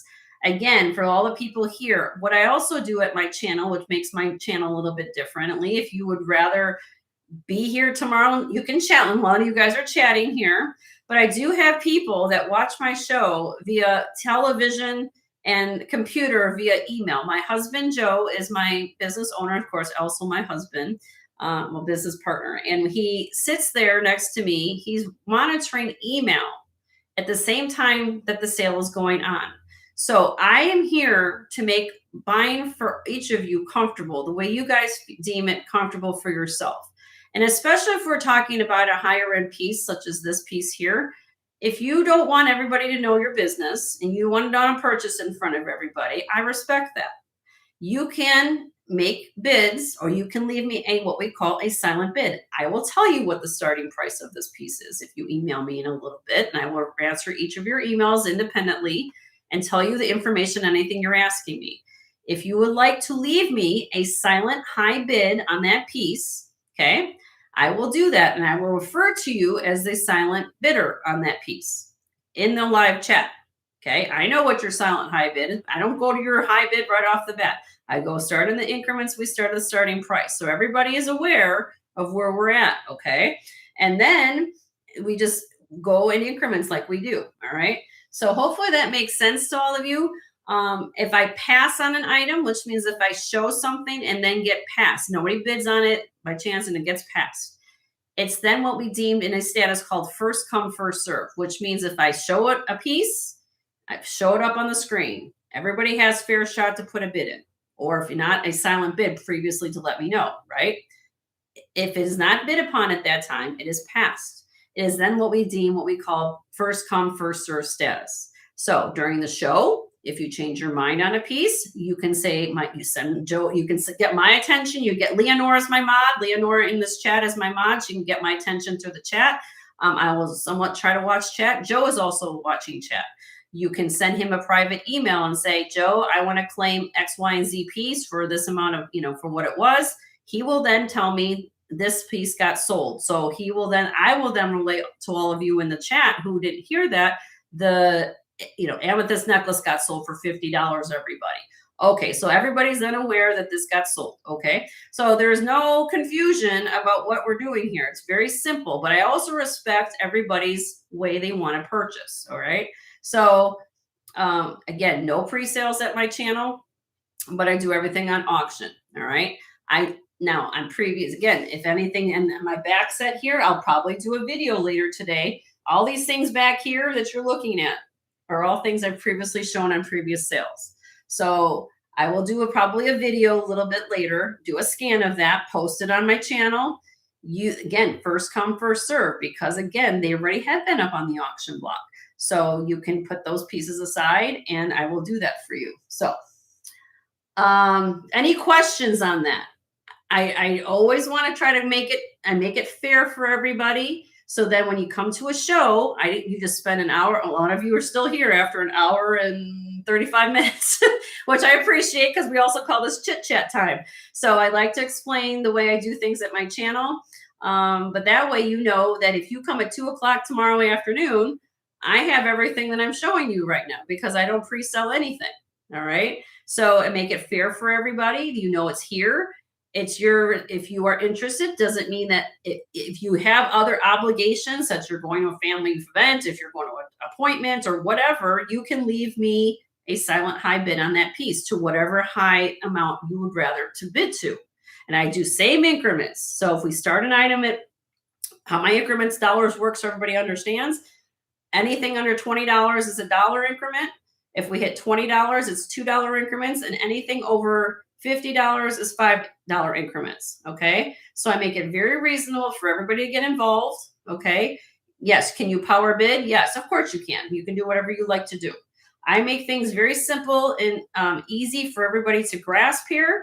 There's no confusion. Hopefully everybody understands how it's happening. And if you need but I try to answer all these questions ahead of time. So everybody say, what are we doing? What's happening here? So just understand when I do these live hauls, I don't show you everything I'm going to show in the show. Of course, I'd be doing 2 shows back to back, right? But I do like to show you a good selection of what's going to be coming up because there's people who collect costume. There's people who collect sterling. I also at my channel sell gold. Okay. I don't bring up gold every show, but if there's something you're looking for, I highly encourage you to watch my previous videos. And I know there's some people coming in. Hi, Dina. How are you? Good to see you. If I missed anyone, I'm going to go down the list. Hi, Dina. Great show. Hi, Aurelius Smith. How are you, honey? Hi, Kipper. Good to see you. Wendy's here. Hello. And Donna's here. How you doing, Donna? I'm sorry. I'm doing this by myself, so I know what Leonore and Joe go through. I'm not, when I moderate, and I'm not used to looking at my own chat sometimes. So, but yes, please, if you're interested in something, that's how it works here. So very easy. And again, I welcome all the new names in here. And if you would like to, there's no pressure at this channel to buy anything. I do giveaways at my channel. Anywhere sometimes 2 to 3 a show. If you get a giveaway from me, I send it to you right away. I send it to you, unless you guys want me to hold it. That's up to you. But I send it on my dime, my shipping to you. Okay. So if you're not registered with me, you don't have to buy a thing at my channel, but you might win a free gift. Right. So that's another reason to register, because if you're not registered, then you can't, I can't send you a free gift, right? So please register. Another incentive to register. So, yes, please give thumbs up. If you guys are new here, please give a thumbs up on the way in. And then also, if you, again, haven't registered, register. If you haven't subscribed, hit that little bell icon down there. This is also the reason why I mentioned subscribers, to subscribe, hit that bell icon, because when I do these pop-ups, live interactive hauls, I don't have a set time per week when I do this. Some people do pre-recorded videos, but I also know that you guys like to talk to me in a very interactive way. And this is the way I do it. And so that way you get notified of when I go on, and it doesn't cost a thing. Everybody thinks they hit subscribe. Oh my God, I'm going to get charged money. No, it's not. You're going to get charged money. That is just to tell you when Jenny and Joe go on. Today is Jenny, but so hopefully anybody understands all that. If you haven't registered, or just send me your information again. If you guys aren't sure if I have your information, please register with or send it to me. And if I have it, I'll respond. I'll check our main data list and make sure that we have it.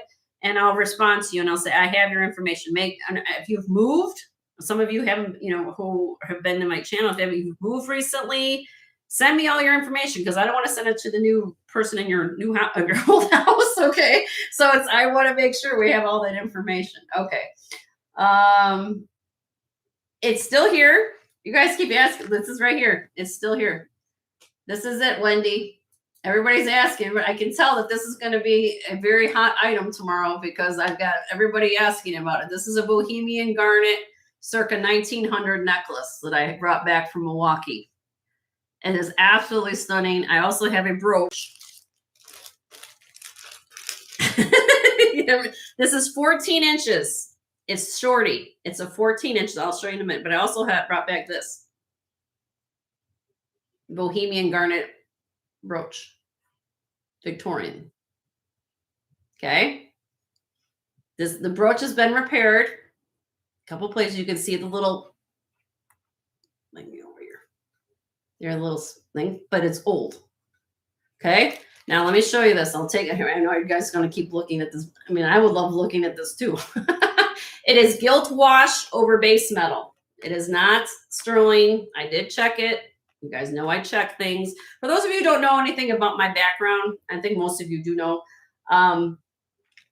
It is, I went to gem school, into GIA in 1994, and I worked in the jewelry industry for almost 30 years.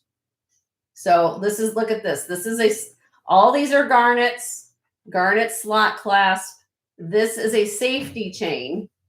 Okay. Now, one thing we talk about, if you guys are new to construction, is you see see there's no, like a regular spring ring that has a little post on it.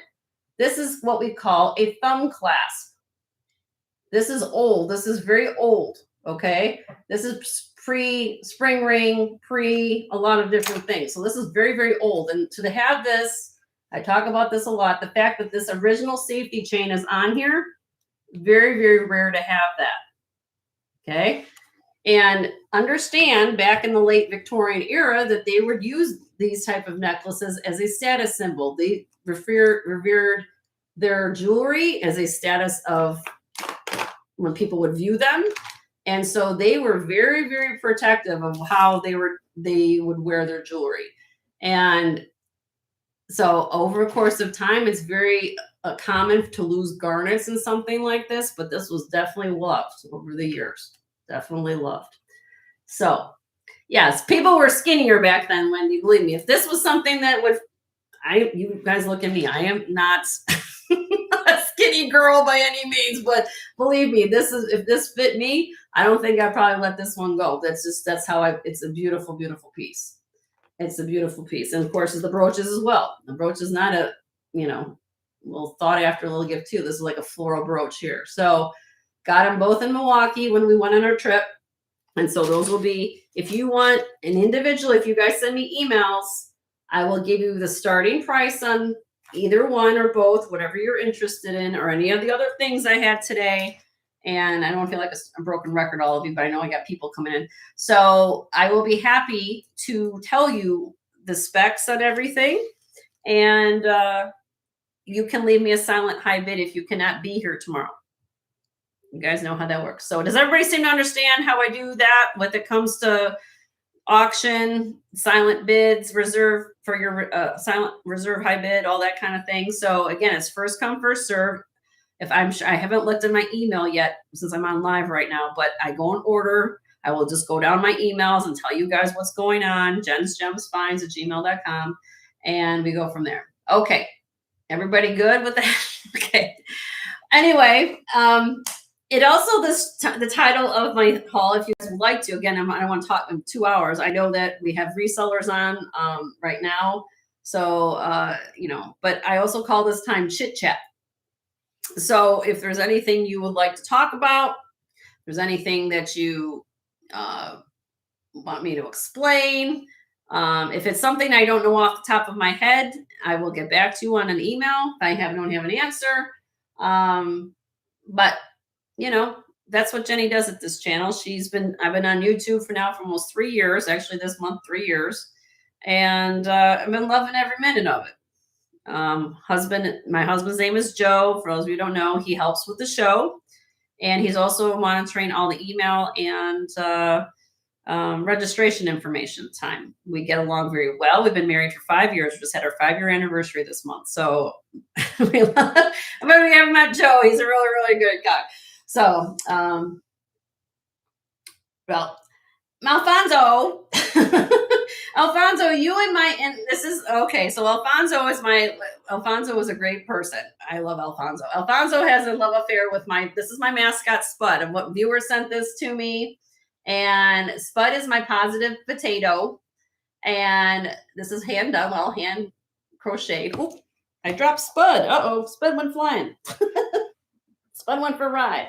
So for all of you, I like to share love at this channel and this community for what it's worth. Oh, sorry, hold on.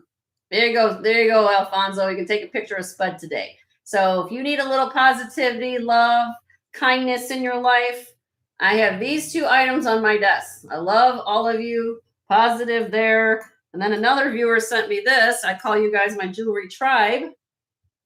It's a copper cuff, and so Alfonso kind of sits in there. He sits in the little, I love my tribe there.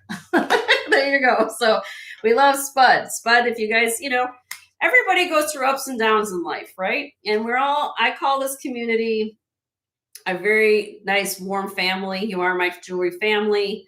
Some of you are dear friends of mine. Some of you are just learning about my channel, which I welcome each one of you. Each one of you, always, in my opinion, are a friend and a good supporter to the channel.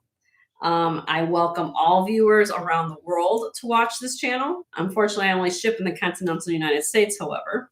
But that's okay, because I think that love and kindness should be passed around to others. You never know what somebody else is going through. And some of you just want to come on here and say, you know what, I want to be around people who love jewelry. And I know some of you know each other more personally than just the love affair of going to reseller shows from one reseller show. So just understand that you never know what somebody's going through. And we like to give positivity and kindness to this channel. What's going on? What am I looking at? You got the bestie title, Dina. I don't know. Well, everybody's like, oh, what's the bestie title?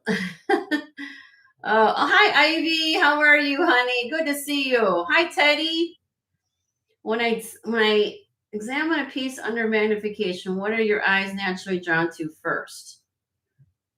Well, that's an interesting question, Teddy. I think that's a very intelligent question. I like that question a lot. Maybe from a gemology standpoint, I might say something. When I look at a piece of jewelry, let me just kind of look at something. Let me just pull something out here. Well, let's just start here. Let's just start with this since it's on my desk. When I see something like this, okay, again, I've been in the jewelry industry for almost 30 years, okay, and I've been doing this for a while, okay. So over the course of time, you get to know what things are unique and what things are different. And then you look at the time frame of when it was made. But what I can tell you is when we're looking at colored stones, colored gemstones, not diamonds, colored stones, the first thing we grade as assessors is the color,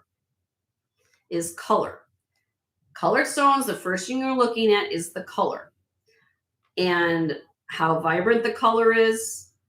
Clarity in colored stones is graded a little bit differently than diamonds, okay? Because every gemstone has different qualities or different what we call internal inclusions in them.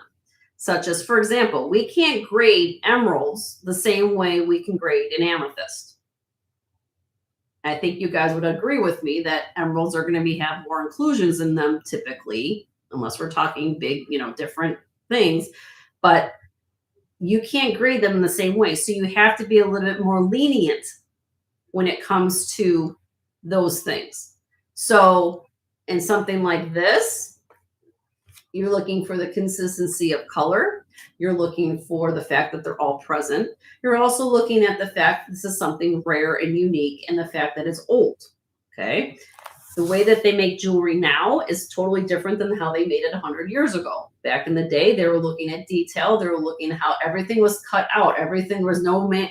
They had manufacturing, you know, back then, but they're typically are all hand cut sheet that is differently done. Now it's all casted or bam, bam through the factory, right? So I look at things a little bit more detail orientated, Teddy. Hopefully that makes sense as far as like weights of something. I tell this story a lot. Maybe if you're new to my channel, but I'll talk about it. I had a lady that uh, went on a cruise. Okay. She went, I don't, if it was St. Thomas. I don't know what port she went to, but she brought this ring in. She brought this ring, big, huge Tanzanite ring. Okay. We know about Tanzanite, one source gem from Tanzania. Big, huge stone. I'm guessing it's probably, I think if I recall, it was somewhere between 12 to 15 karat stone. Okay. She had it done in this beautiful setting, like almost like if you were familiar with the term invisible set, where diamonds are set in a setting almost like pushed down like checker like puzzle pieces, and they're laser engraved on the side of the princess stone and they fit in like this. Okay. And she bought it. I'm gonna say like I'm gonna say a month. I'm gonna say like she bought it. She went on the cruise like in March. Okay, she came to see me around Mother's Day, like a month and a half later, and she's like, "I lost a stone. I lost a diamond. How much is it to fix it?" So, and I'm looking at the setting, and the setting is like there's nothing to it. There's no weight to it. There's like lightweight. No. Normally on something, if you're holding a big, huge 12 karat tanzanite, you want the mounting to be just as substantial and heft that you want to hold that stone protectively. Well, she told me, and I'm asking her questions. I said, "Do you wear this ring every day?" And she says, "Yeah, I love this ring. I bought it on a cruise and I want to enjoy it." And I said, "Okay."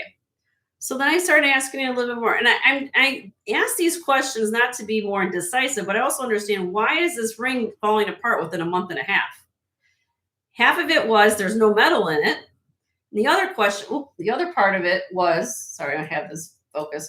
The other part of it was, I asked her, "So what do you do? Like, she said, I wear it every day." I said, "Okay, tell me what about your life? What do you do, like an activity wise?" "Well, I like to go out with my friends and I see my lady friends every morning and I go to water aerobics." I said, "Really?" I said, "You wear this ring in the pool?"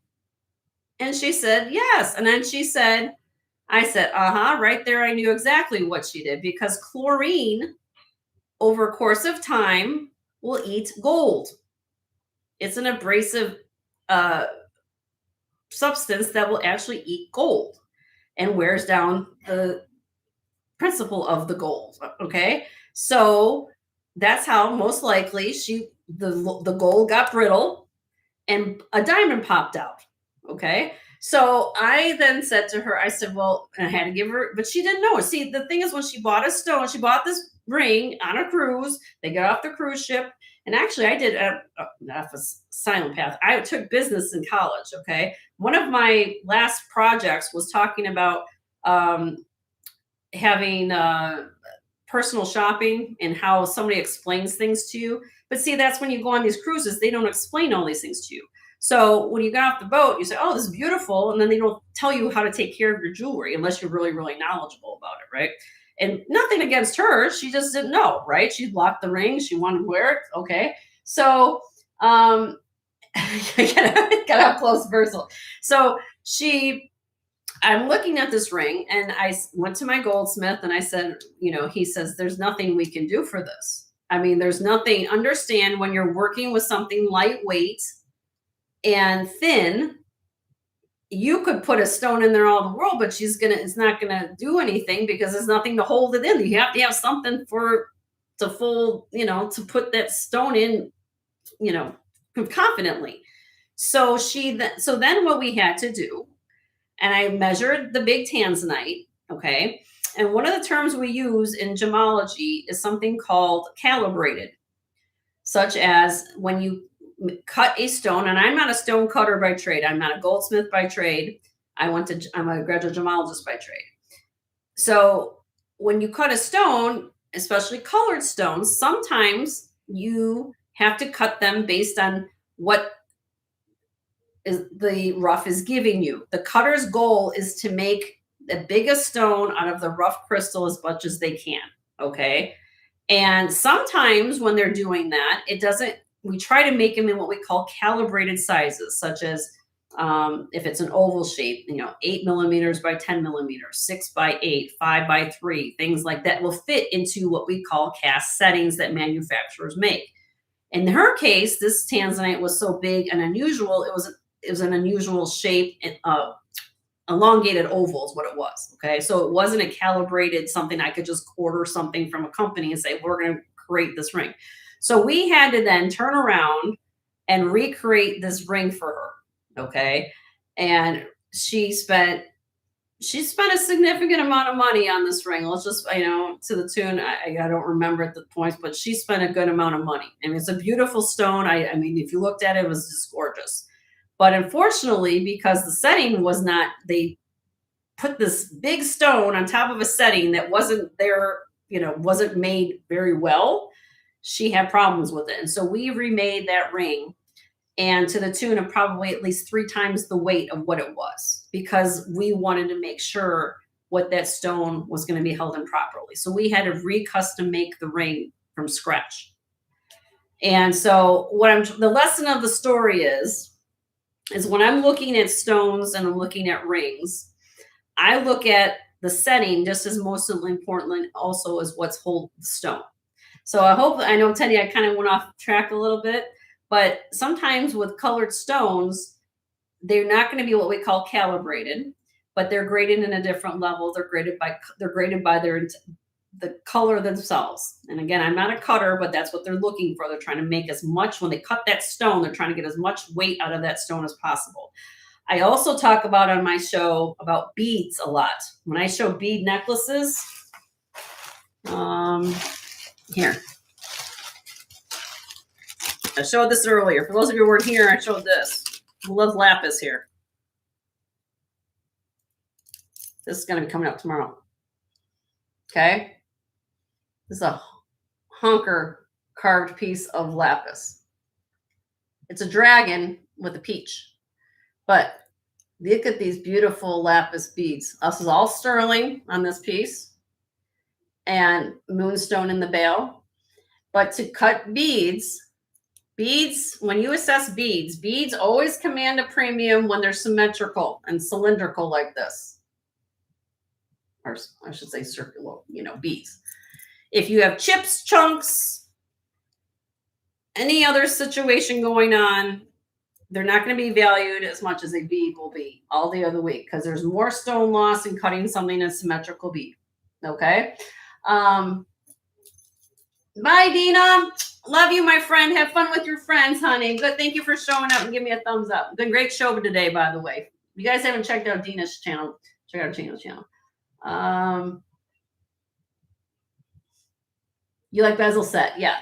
And that's a good way to go, especially some of you live in cold weather environments. And this is the other thing I'll tell you.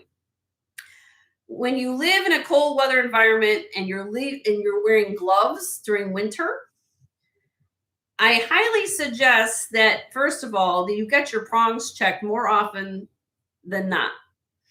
Because what happens is when you have a setting with she's talking about bezels. Bezel setting is, if I can show you guys what bezel. Here, this is a bezel setting. Here.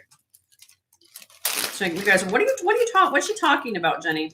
This is bezel setting. I actually know that. Well, yeah, this is bezel setting. See how this is abalone, and it's set in a bezel. That's a whole sheet of metal that goes around the abalone. There's no prongs here. It's just flush set, but the metal is holding it in place. You see that? So that's bezel setting. Okay. Prong setting is like this. Have little prongs that hold in. These are prongs, right? Yeah. Right. What's on here? Yeah, these are prong set. You have little prongs that hold in. Hold on. The camera and me have a love-hate relationship. See how there's prongs on here? So if you guys have most of the night, usually the engagement rings and things that I see in the United States are like been prong set, right? Typically, the rule of thumb, I'm not saying it's always the case. Again, when I say a time frame or analogy, it's case by case basis. If you have prongs usually last, if you're just normal wear and tear kind of person, you don't go in a pool, you don't go into, you're not gardening with your rings on, you're not doing maybe weightlifting or something like that, something that's going to be making the metal, like, doing, wearing the stress on the metal, basically. Usually the rule of thumb on a head, we call the prongs section on a ring where you set a solitaire on a head, okay? Usually they last somewhere between, on average, 5 to 10 years, if we're talking about white gold. If we're talking about platinum, I've seen platinum pieces from the 1920s that still are in perfect condition today. My wedding ring is platinum, okay? It's a newer piece, but it's, I haven't done anything to it. Platinum is a denser metal, but it also wears down quicker, or wears slower than white gold. Think of it more pure, even though it's stronger, it's denser. Okay. So again, but the cost is cost, right? So again, you have to take in consideration what you're doing on a daily basis, and it's normal wear and tear. Think of like changing tires on your car. You go so many miles on your car and you have to change your miles, or some of your tires after 50, 60,000 miles. It's maintenance. Same with jewelry. So that's what I'm talking about. So it depends on how you guys store your jewelry, maintain your jewelry, cleaning jewelry, think of it like that. So hopefully, when I like these questions, you guys are telling me a lot of stuff. Okay. But Teddy, if you love bezel setting, that's the way to go. If you don't like to get caught on stuff, sometimes now you might want to do this, Teddy. If you got your bezel setting, if you're talking about whatever, if you shake it and you hear a little rattling going on, sometimes the bezel needs to be tightened too. So.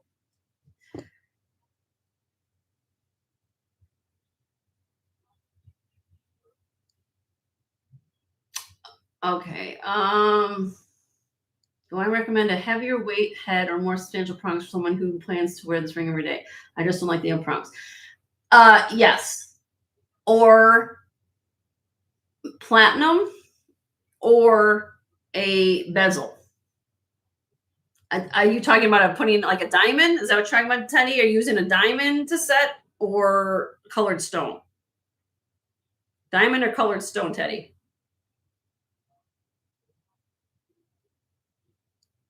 Yes, and that's what Donna's talking about too. You also have to account for what the hardness of the stone is. So, for example, it's good luck trying to find a lot of jewelers that want to try to bezel set certain soft stones. All right, so depends on what we're talking about. You have to take that into account how they're going to set it, or if, for example, on a diamond, if the inclusion or sometimes when I say inclusion, that means the internal characteristics inside a diamond, okay, or inside a stone. If that inclusion runs to the edge of the stone and you put pressure on that internal inclusion, you could crack the stone. So it's a case, like Donna says, it's a case by case basis. And a jeweler who feels confident, and I always tell everybody, do their homework. If you've got local jewelers near your home, make sure you're talking to people who know what they're doing. I also say we're in an age now where you have something called laser welders. Okay. Laser welders is something that came on the scene within the last probably 20 years. Okay. They're a very expensive machine to use or to buy, to purchase. They're like, at the time when I was working with them, they were like $50,000. Okay. They might have come down. I haven't priced one lately, but they are used on pieces that cannot be with a torch. Normally when a jeweler is working with something, they're at the bench and working with a torch to use solder to do things like this. Laser welders are good when you can use, if I had to work with something like this, let's just say abalone, okay, and I had to get in here and work with something, let's say fix something here. Laser welders can pinpoint the heat to fix something within like a micron to get to where it needs to go. So when you have a sensitive stone, because back in the old days, they had to bury this stuff, either remove sections, repair it under, put the stuff under sand in some manner on the jeweler bench, and then try to work around it. And that's when, unfortunately, heat travels. Okay. So you do back in the day, you had to try to work and not damage the stone. So hopefully, you call around, make sure you get references or call around, find out who is, a certified, jeweler, find out if they have a laser welder. We talk about that in this community, at least I do, because a lot of times when you're working with like this, something like this, not every jeweler is going to work on this. And you don't want somebody who doesn't know what they're doing to work on an antique, right? So this is where laser welders come into play. You pay a little bit more to get it done correctly, but there are going to be ways that they can do that. So check around. Okay. Diamond, yes. So I don't know, Teddy. So again, hopefully that helps you. And the art now, everything's now three-dimensional, drawings and the design. So, but think about metals as well. Platinum is harder to work with from again, I'm not a silversmith, but I have learned a few things. It's harder to work with from a silversmith or goldsmith's point of view, but over the course of time and wear, it is something that will last. That's why when you find a lot of Art Deco jewelry from the 1920s, that is why it's still in beautiful condition today, because it is something that has lasted the test of time based on the metal. Yeah. Yes, you come to this channel and I'm aware. You never know what we're going to talk about. So hopefully, you guys I love this because you guys want to learn. And I appreciate the fact that I don't like to do this in other people's sales or chats too much unless there's something on the spot. But I also think that I'm trying to learn to be a little bit more, that I do this more on my show. So if you guys have a question, you can always send me an email anytime. Teddy, if you wanted to send me a private email or show me pictures of what you're trying to do, I'll talk to you. Not a problem,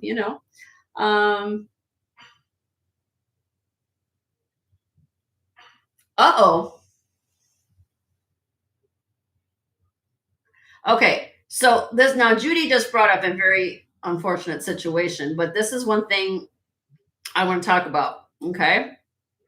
If you guys have your engagement ring, for those of you who have, or if you have a diamond ring, think of diamonds, or even in fact colored stones. No two gemstones are identically alike. Okay.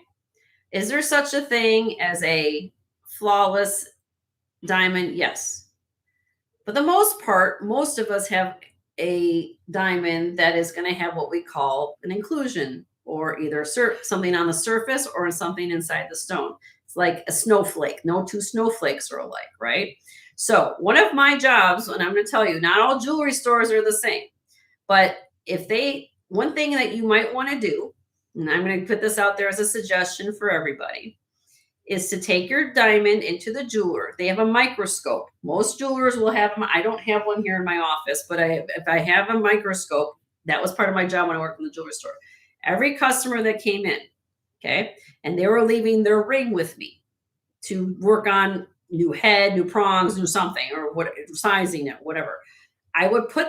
My job was to put that ring under the scope, on the microscope, and we would take the back of their claim check. We would stamp a diagram. If it was round, it would be a round one. If it was marquee, it'd be a marquee. And we would plot. We use the term plotting, or draw where your inclusion is inside your stone. Because when you got your stone back from the jeweler, before you would pick it up and it would go out the door, we're going to put that stone right under the microscope and say, remember at 3 o'clock position, your inclusion is right here. That way, you know where your stone. You know you're getting your same stone back. Sometimes you might have a diamond that is laser engraved.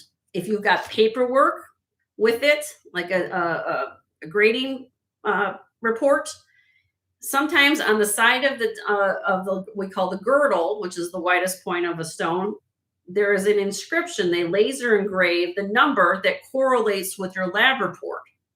So you don't necessarily have to have your diamond plotted because you have that laser engraved serial number that matches your report number, and you're going to know in the back of my mind, I should have that in their stone. Not every diamond has that, but if you are lucky enough person to have that, you know exactly what it is. So yes. So there you go. So yeah. So for all of you who don't know anything, hey Jenny, I've been married for 30 years. I don't know anything about jewelry. I don't know anything this or that, or I don't know where my inclusions are. These are the things that you kind of are important to know. And again, any jeweler who will work with you, this should be something that it's not going to charge. They shouldn't charge you anything to do that. If they have a gemologist on site, they have a microscope near the front, near the register. They will put this under the microscope. They'll show you, hey, this is where your inclusions are, blah, blah, blah, blah, blah. Okay, thank you. That's all you need to know. You shouldn't have to purchase anything to do that. I always also say that now to have your stuff appraised, a good thing to happen because market changes, right? Markets depending and price of gold has changed. We all have watched gold go crazy, right? So it's good to have things appraised every probably 5 to 7 years, sometimes even less, depending on what you're looking at, right? So that way, sorry. I have a camera here that's like a hand, like I use a lot of hands, so like it just so you might have this happen with me. So, but yes, have for insurance purposes, make sure you have things appraised. Make sure you're taken to a reputable person. Again, somebody who's been in the GIA credentials or AGS credentials, American Gem Society, Gemological Institute of America, who know what they're talking about. But yes, I'm sorry to hear that, Judy. I'm so sorry that that happened to you. I will tell you guys another story for those of you who want to know another story. I had when I worked in one of the I worked in a chain store to begin with. Chain, you guys, they're still in business now. But then after that, when I came back from gem school, I always worked for independent family owned stores. And the reason I went to independent family owned stores was that we could actually hand pick what we wanted to put in the store for inventory, which we could quality control the pieces. When you're buying for 2,000 plus stores across America, Canada, and wherever, you're buying for mass market, right? Does that mean you can't buy quality products at a retail store? You won't get the same kind of quality. I'm going to tell you, just diamond quality, no. Can you find it? Yes. Can they bring it in for you? Yes, they can bring it in for you, but that's not typically what they stock. There's a difference. You could special order anything you want, but to find it in a walking by, if you're in the mall situation, which they just closed our mall here locally, by the way. So I don't know if everybody's mall situation is doing across. I don't shop at the mall anyway, but people are becoming more educated, and now with internet in the last few years, people are now learning. Right? You guys are asking questions. This is what also helps things move. You guys are asking these important things. So old school. So usually let me finish my story and then I'll come back to your question, Teddy. So what happened is then I worked in a lot of these places that basically you could quality control what was coming in. So we would choose all the mountings from the vendors that would come in. They would bring in their line and show different things. But I had a guy, this young boy, I want to say he was probably like 20, early 20s. Let's say 25 or less, maybe. He went to a big chain store to buy an engagement ring. He then came to me to say, Jenny, can you appraise it for me? They didn't. I want to make sure what I got was what I got, was fair price. And so right off the bat, I took it in. I'm looking at it under the scope, and right off the bat, I knew something was going on with this stone. Okay. There is something they call, and you guys can look up this term called laser drill holes. Laser drilling in diamonds. Okay. What that means is that think of a diamond. Okay. Well, at this point, so it was a round one, and it had a big, huge black spot in the carbon diamond black spot in the center of the stone. Okay. There is technology that you take a laser and suck it out. Go through the surface of the stone and you suck it out. So you see from the bottom, so it's almost like you take this and it was like, you see this line going all the way to the surface. Did they disclose it with him at the mall where he bought it? No. So I had to be the bearer of bad news to this poor young man. And I said, well, sir, did they tell you that this was enhanced? And he says, no. I said, well, what you have here is a laser drilled ring now, or diamond, a laser drilled diamond. And I had to tell him that this is what it was. And I showed it to him on the microscope, and he found this is so fascinating. I mean, first of all, he was upset, but once I explained it to him, I said, well, it was done probably to enhance the appearance of the stone. Unfortunately, from an ethical point of view, the store did not disclose it to him. So once we got past that, he said, well, Jenny, I still would like, for proof, I would like you to do the appraisal. So what I did the appraisal for him, noting all this information on paper for him. He then went back to the store and said, hey, I just went down the street, got this done by a gemologist. Look at this. And he knew exactly. He's teaching the people at the mall store what happened here. And of course, he got his money back. Okay. But he had to spend the money to get it appraised. So he could, he wanted to have something in writing. So it wasn't just his word against them.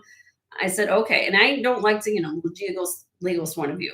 They returned his money because it's still within the 30 days or whatever they give you at the mall to return something. Thank you, Ashley. Thank you. And so he got his money back. And I'm going to say probably a week later, maybe a week, 10 days, I say, he walks in and he said, all right, Jenny, I got my money back. Now I want you to teach me about what I'm supposed to be looking at. So, and I said, okay. And I worked with what he wanted for budget. And we bought him a beautiful ring. I met his fiance. He told, he was just thrilled. The fact that somebody explained to what he was getting. And, part of what I do here, and this is just coming from my heart and my being out to your guys, okay? Again, you don't have to buy a thing from me. When I got into doing this on YouTube 3 years ago, previously, before I got into YouTube, I was working in the emergency room at my local hospital. I worked in registration. I was on the front line seeing patients every single day, okay? Getting their information for insurance and stuff like that. So my background's in jewelry, and I also have a degree in healthcare management. What I've learned over the course of working with people since 16 years old in retail and just general is that you be yourself and you be sincere. And at the end of the day, you never know what somebody's going through. You know what you're going on with that person. But if you're going to be transparent and sincere and get to the point and tell them what's going on, they understand that. If anything, I never question anybody's intelligence. If anything, I want you guys to ask questions. And my father, God rest his soul, is up in heaven looking down on me. He'll tell me, he says, asking questions is a sign of intelligence. It's not a sign of being stupid. So I actually want you guys to answer these or to look at what I'm asking. Read it, research it yourself, okay? I'm just plant the seeds to put it out there. I've been on the other side of the counter for over, 26 years behind a counter, dealing with people coming in with their jewelry and looking at jewelry and doing these things and this and this and that. Well, one thing I've always learned, and people ask me all the time, I said this last time on one of my shows, what's the most expensive ring I've ever sold? If you want to know dollar amount, You know, the most expensive ring I've ever sold was to a farmer. A farmer. He was married to his wife for 50 years. He's pinched and saved for 50 years to buy her over a $60,000 diamond ring. He came into the store, literally, like you guys can just think of this, walking into a little downtown little jewelry store in Wisconsin, one overall strap on, dragging in mud, going in, and he says, I'm here, and brings in, he says, I'm here to get a ring, blah, blah, blah. That's exactly who it was. So if I judged everybody by what they look like, what they're knowing, what their thinking level is, that's the worst thing you can do. You treat people with respect and kindness. Yes, are people going to be rude to me? Are people going to do stuff to me behind the scenes? So be it. But I will tell you one thing. I'm going to tell you directly that I might not know everything. I never claim to know everything. But I will tell you that start to ask questions, you'll start learning a lot of things in life too. So that's what I'm trying to say. And what I've learned is that when you teach people or show people what I've been trained to show people, they're going to like, that makes sense. You know, life is hard enough to make sometimes the simplest things in life to make things simple. That's why I do the things I do at my channel, and why I do things that, you know, I like it open, accessible for all the new items I sell.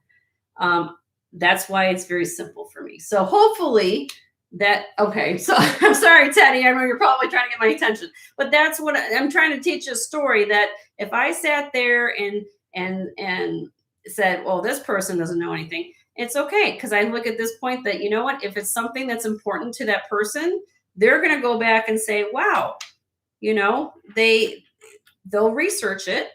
And if they come back to see me, great. And 9 times out of 10, I've had people come back to see me because I took the time to change a watch battery, but I explained in a few details about these couple stories I just shared with you guys, maybe, or something else in general. And they said, Jenny, because you took the time to explain it to us or explain it to me, I appreciate that. And they remember that. And that's what I do here. So I made the transition from healthcare, but healthcare is the same way. I mean, if you treat people with respect and kindness, you never know what somebody's going through. And when I would do my job there at the hospital, I love my job at the hospital, I love the people I worked with. I was on the front lines with the nurses, and those people are like family to me. I just got into YouTube during COVID. My husband, that's how we got into this whole situation, if you guys don't know. And he says he was showing on YouTube. He says, Jenny, you could teach people a lot of these things. So anyway, that's the story. So let me go back to what you guys have been writing. So, all right. Is there a book like Jewelry for Dummies? Sherry, there's so many books that there are out there. I usually say the analogy that reading is one thing, but hands-on is another. Read a book. You can learn things from books. Get me wrong. You can learn things from books, but when you start getting hands-on, you start looking at stuff and you say, oh, okay, now I understand why I'm seeing pyrite in lapis lazuli. I read about that. What is that? That's that subsidiary mineral that's in lapis lazuli, and you touch and feel it, or you start identifying things. There's a bunch of books out there. But again, I always say that hands-on's best.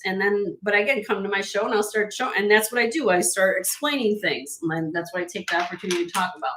So, okay, what else? What did happen? Touch and feel. That's right. Did I just start touch and feel them?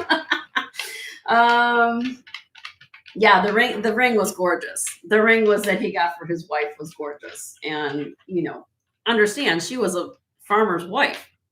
She wasn't expecting that, but she was like, she worked hard too. She supported her husband. Well, how many mornings to get up to feed the animals, do the whole farming,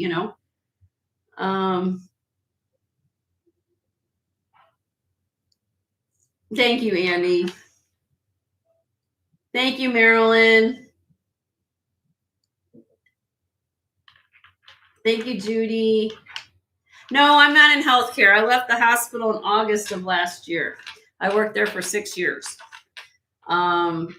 had to get, I mean, like I said, it was interesting, never a dumb moment. We're working emergency room for sure. Um, but yes, do it. I, I miss the people. I miss the people I worked with. But to be honest, once I started doing this, and the time, if you guys have been following me for 3 years, I was doing sales just for 3 hours a day on Sundays. It was it no, it wasn't Sundays. It was on Tuesdays. Excuse me. I was doing like 3 hours on Tuesdays, and then I wasn't feel like I had so much. I bought so much stuff that I needed a couple of extra hours. And then when I quit my job in August, I added on Sundays for 3 hours. So, and sometimes I do pop up sales too, like $20 and under sales on Saturday afternoons. So another reason to subscribe to the channel, guys, and if you haven't registered with me too, because I do pop up sales with costumes sometimes to kind of get through things. Yeah, I'm not exposed to so many germs. Oh yeah, that's true. But at the end of the day, it comes down to treating people like they should be treated. My father told me, my mom's still living. If you don't know my mom, Mama Mara, she comes sometimes, pops in once in a while. She's in her 80s, but yeah, and it's interesting because I know that there's some people have expectations, and there's different levels of learning and different levels of knowledge.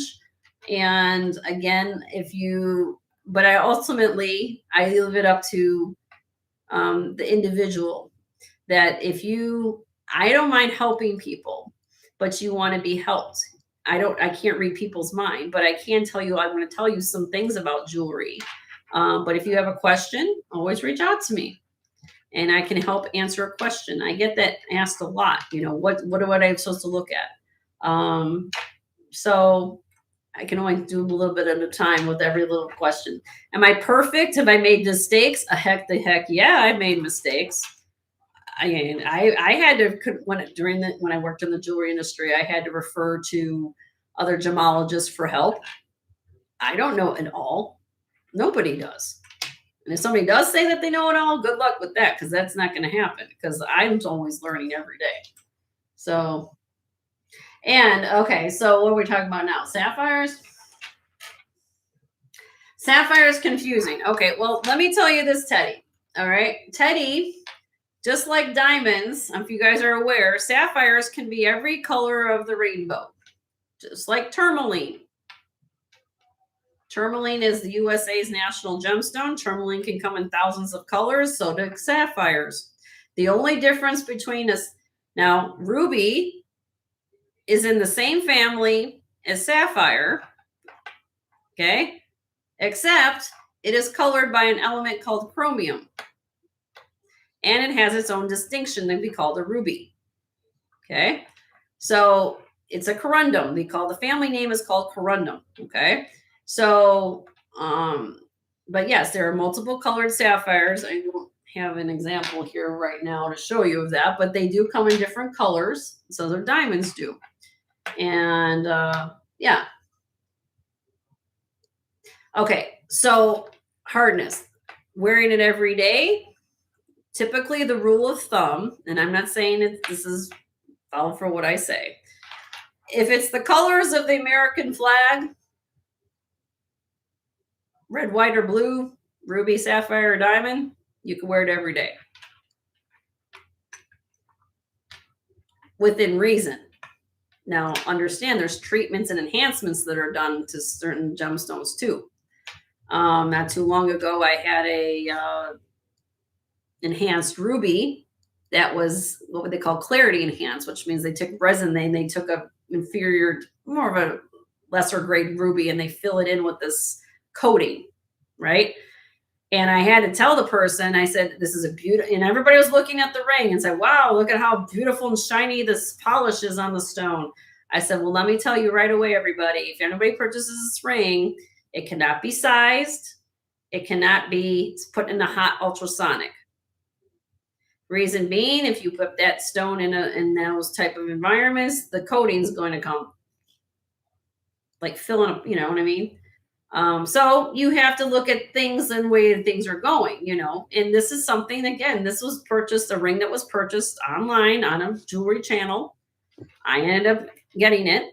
I recognize what it was, but I have to disclose it. That's what I do. I like to look at things and understand that, hey, if I'm going to pass this on to somebody, I don't want you guys to come back, Jenny, why does my ring look like this after I put in the ultrasonic? Well, because that's what happened, because it had this enhancement done to it. And if I didn't disclose that to the person, but everyone's like, oh, but you could take room temperature water, soap, clean the ring. It was perfect. And luckily she was the size and she didn't care. So, but again, it's about communication, sincerity, and trust. That's what it comes down to. So, all right.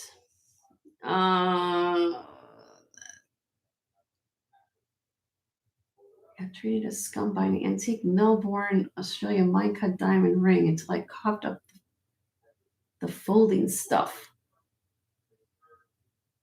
What does that mean, Sandra? I don't understand. What does that mean? Until I coughed up the folding stuff. What does that mean? I don't understand. But that you shouldn't be treated badly by anybody if that's the case. I mean, nobody should be treating people badly. Hi, Doug. How are you? Good to see you. We're just having chit-chat time. So good show again today. Good to see you. Thoughts and prayers are with you and the family. Did I miss something? Oh, yes. Thank you. Yes. And I did. Thank you, Roberta. And that's one thing why I left. I mean, it got to a point where I was doing YouTube and then hospital, and it got to be too much because, as you guys are behind the scene, I just showed you a whole bunch of jewelry I'm going to show tomorrow for my show. So, thank you. I got this from Dina. I got the necklace from Dina, that girl, Dina Marie. This is a Suarti piece. This is mother of pearl. Yep, I love that. So thank you. Anyway, I don't want to be out here too long. We've been chatting too long. That's 2.5 hours. I shouldn't have been on here this much time, but this is what I do. I'm normally not talking this much, but you guys know that's the way I roll. But it's very good. Guys, you got a sense, some of the new people here got a sense of what I'm doing. Please check out the other sellers coming on this evening. I know Leslie's coming on, Black Dog Vintage. She's not on yet. She is. She's coming on shortly. I think Lulu's coming on a little later. I'll be on tomorrow. Again, anything that you saw here tonight or this afternoon, I will respond to your guys' emails here shortly. Doug, look at this. Vintage Kelly Doug. Look at this. Look what I'm going to be bringing for the show tomorrow. I brought this back from Milwaukee. Yeah, and if you haven't checked out Vintage Boutique Cali, he's got phenomenal jewelry. But look at that, I brought that, and then I have also a brooch. Brought back a brooch. Yeah. Okay. Did I get everybody's comments? I think I did. Did I miss anything? Okay, I'm going to sign off now. Thank you guys for being here. And if you haven't hit a thumbs up on the way in, hit a thumbs up on the way out. If you haven't subscribed to the channel, hit that bell icon at the bottom right there and hit all notifications. And if you don't mind, also, after you watch this video, please leave a comment. See any comments help the algorithms, okay? And yeah, it's not from a couple machine. I just want to say thank you guys again. I hope that gives you a little insight about who I am as a person and a reseller and an individual. I love and respect all of you in this community. Each one of us has something good to offer. Always know that. And I try to help people as much as I can. If you ever have a question, I'm accessible. Just send me an email. There's Leonore's putting in there. Leonore, thank you. I know I was not expecting you to be on here for 2.5 hours with me. I do gab. This is what Jenny does. She's either you love me or hate me. I can sit and chat all night long. But anyway, hi, El Twinkie. Good to see you, honey. But yes, I will be back tomorrow. We'll have more fun. Now, with my shows, I don't go typically into this whole detail that we've been talking about here. Okay. So I'll talk about things, of course, but I get to the point, we go very, very quickly. Okay. So I don't, this is why I do the chit chat time, because when we get to the shows, we're moving. Okay. So, oh, I will say hi to my husband for you, Roberta. Not a problem. Oh, and there's Spud. Spud says bye. So if you guys need some positivity and love from Spud, there you go. And I will see you guys tomorrow at 2 p.m. Central. Hugs and love to all. And again, thank you guys so much for your attention today. It's been fun. I don't do this too often, but in that way you guys get an insight of a little bit about me and the channel, and a little bit what I bring. Oh, Ashley. You know, if I sat there and worried about what other people think, nothing's going to get done in life, you know? So I just worry about what makes me happy, and the people who follow my life or follow me know will make them happy. So if you think about life that way, it makes life easy, right? So you guys take care. Have a great night. I'll see you guys tomorrow. And Joe will be here with me. All right. Bye, Judy. Bye, Teddy. Bye, Sandra. Leonore. Hugs and love for you. Ashley, Tiara, Roberta, Doug, thank you for stopping in. I probably missed a whole bunch of people. SMP, thank you. Annie, I'm going to go through the scroll work. I've been talking so long. Kipper, thank you for stopping in. If you're new here, please register, Kipper, so I know, you know, who you get you registered. Dina, thank you. Thank you, Donna. Karina, Wendy.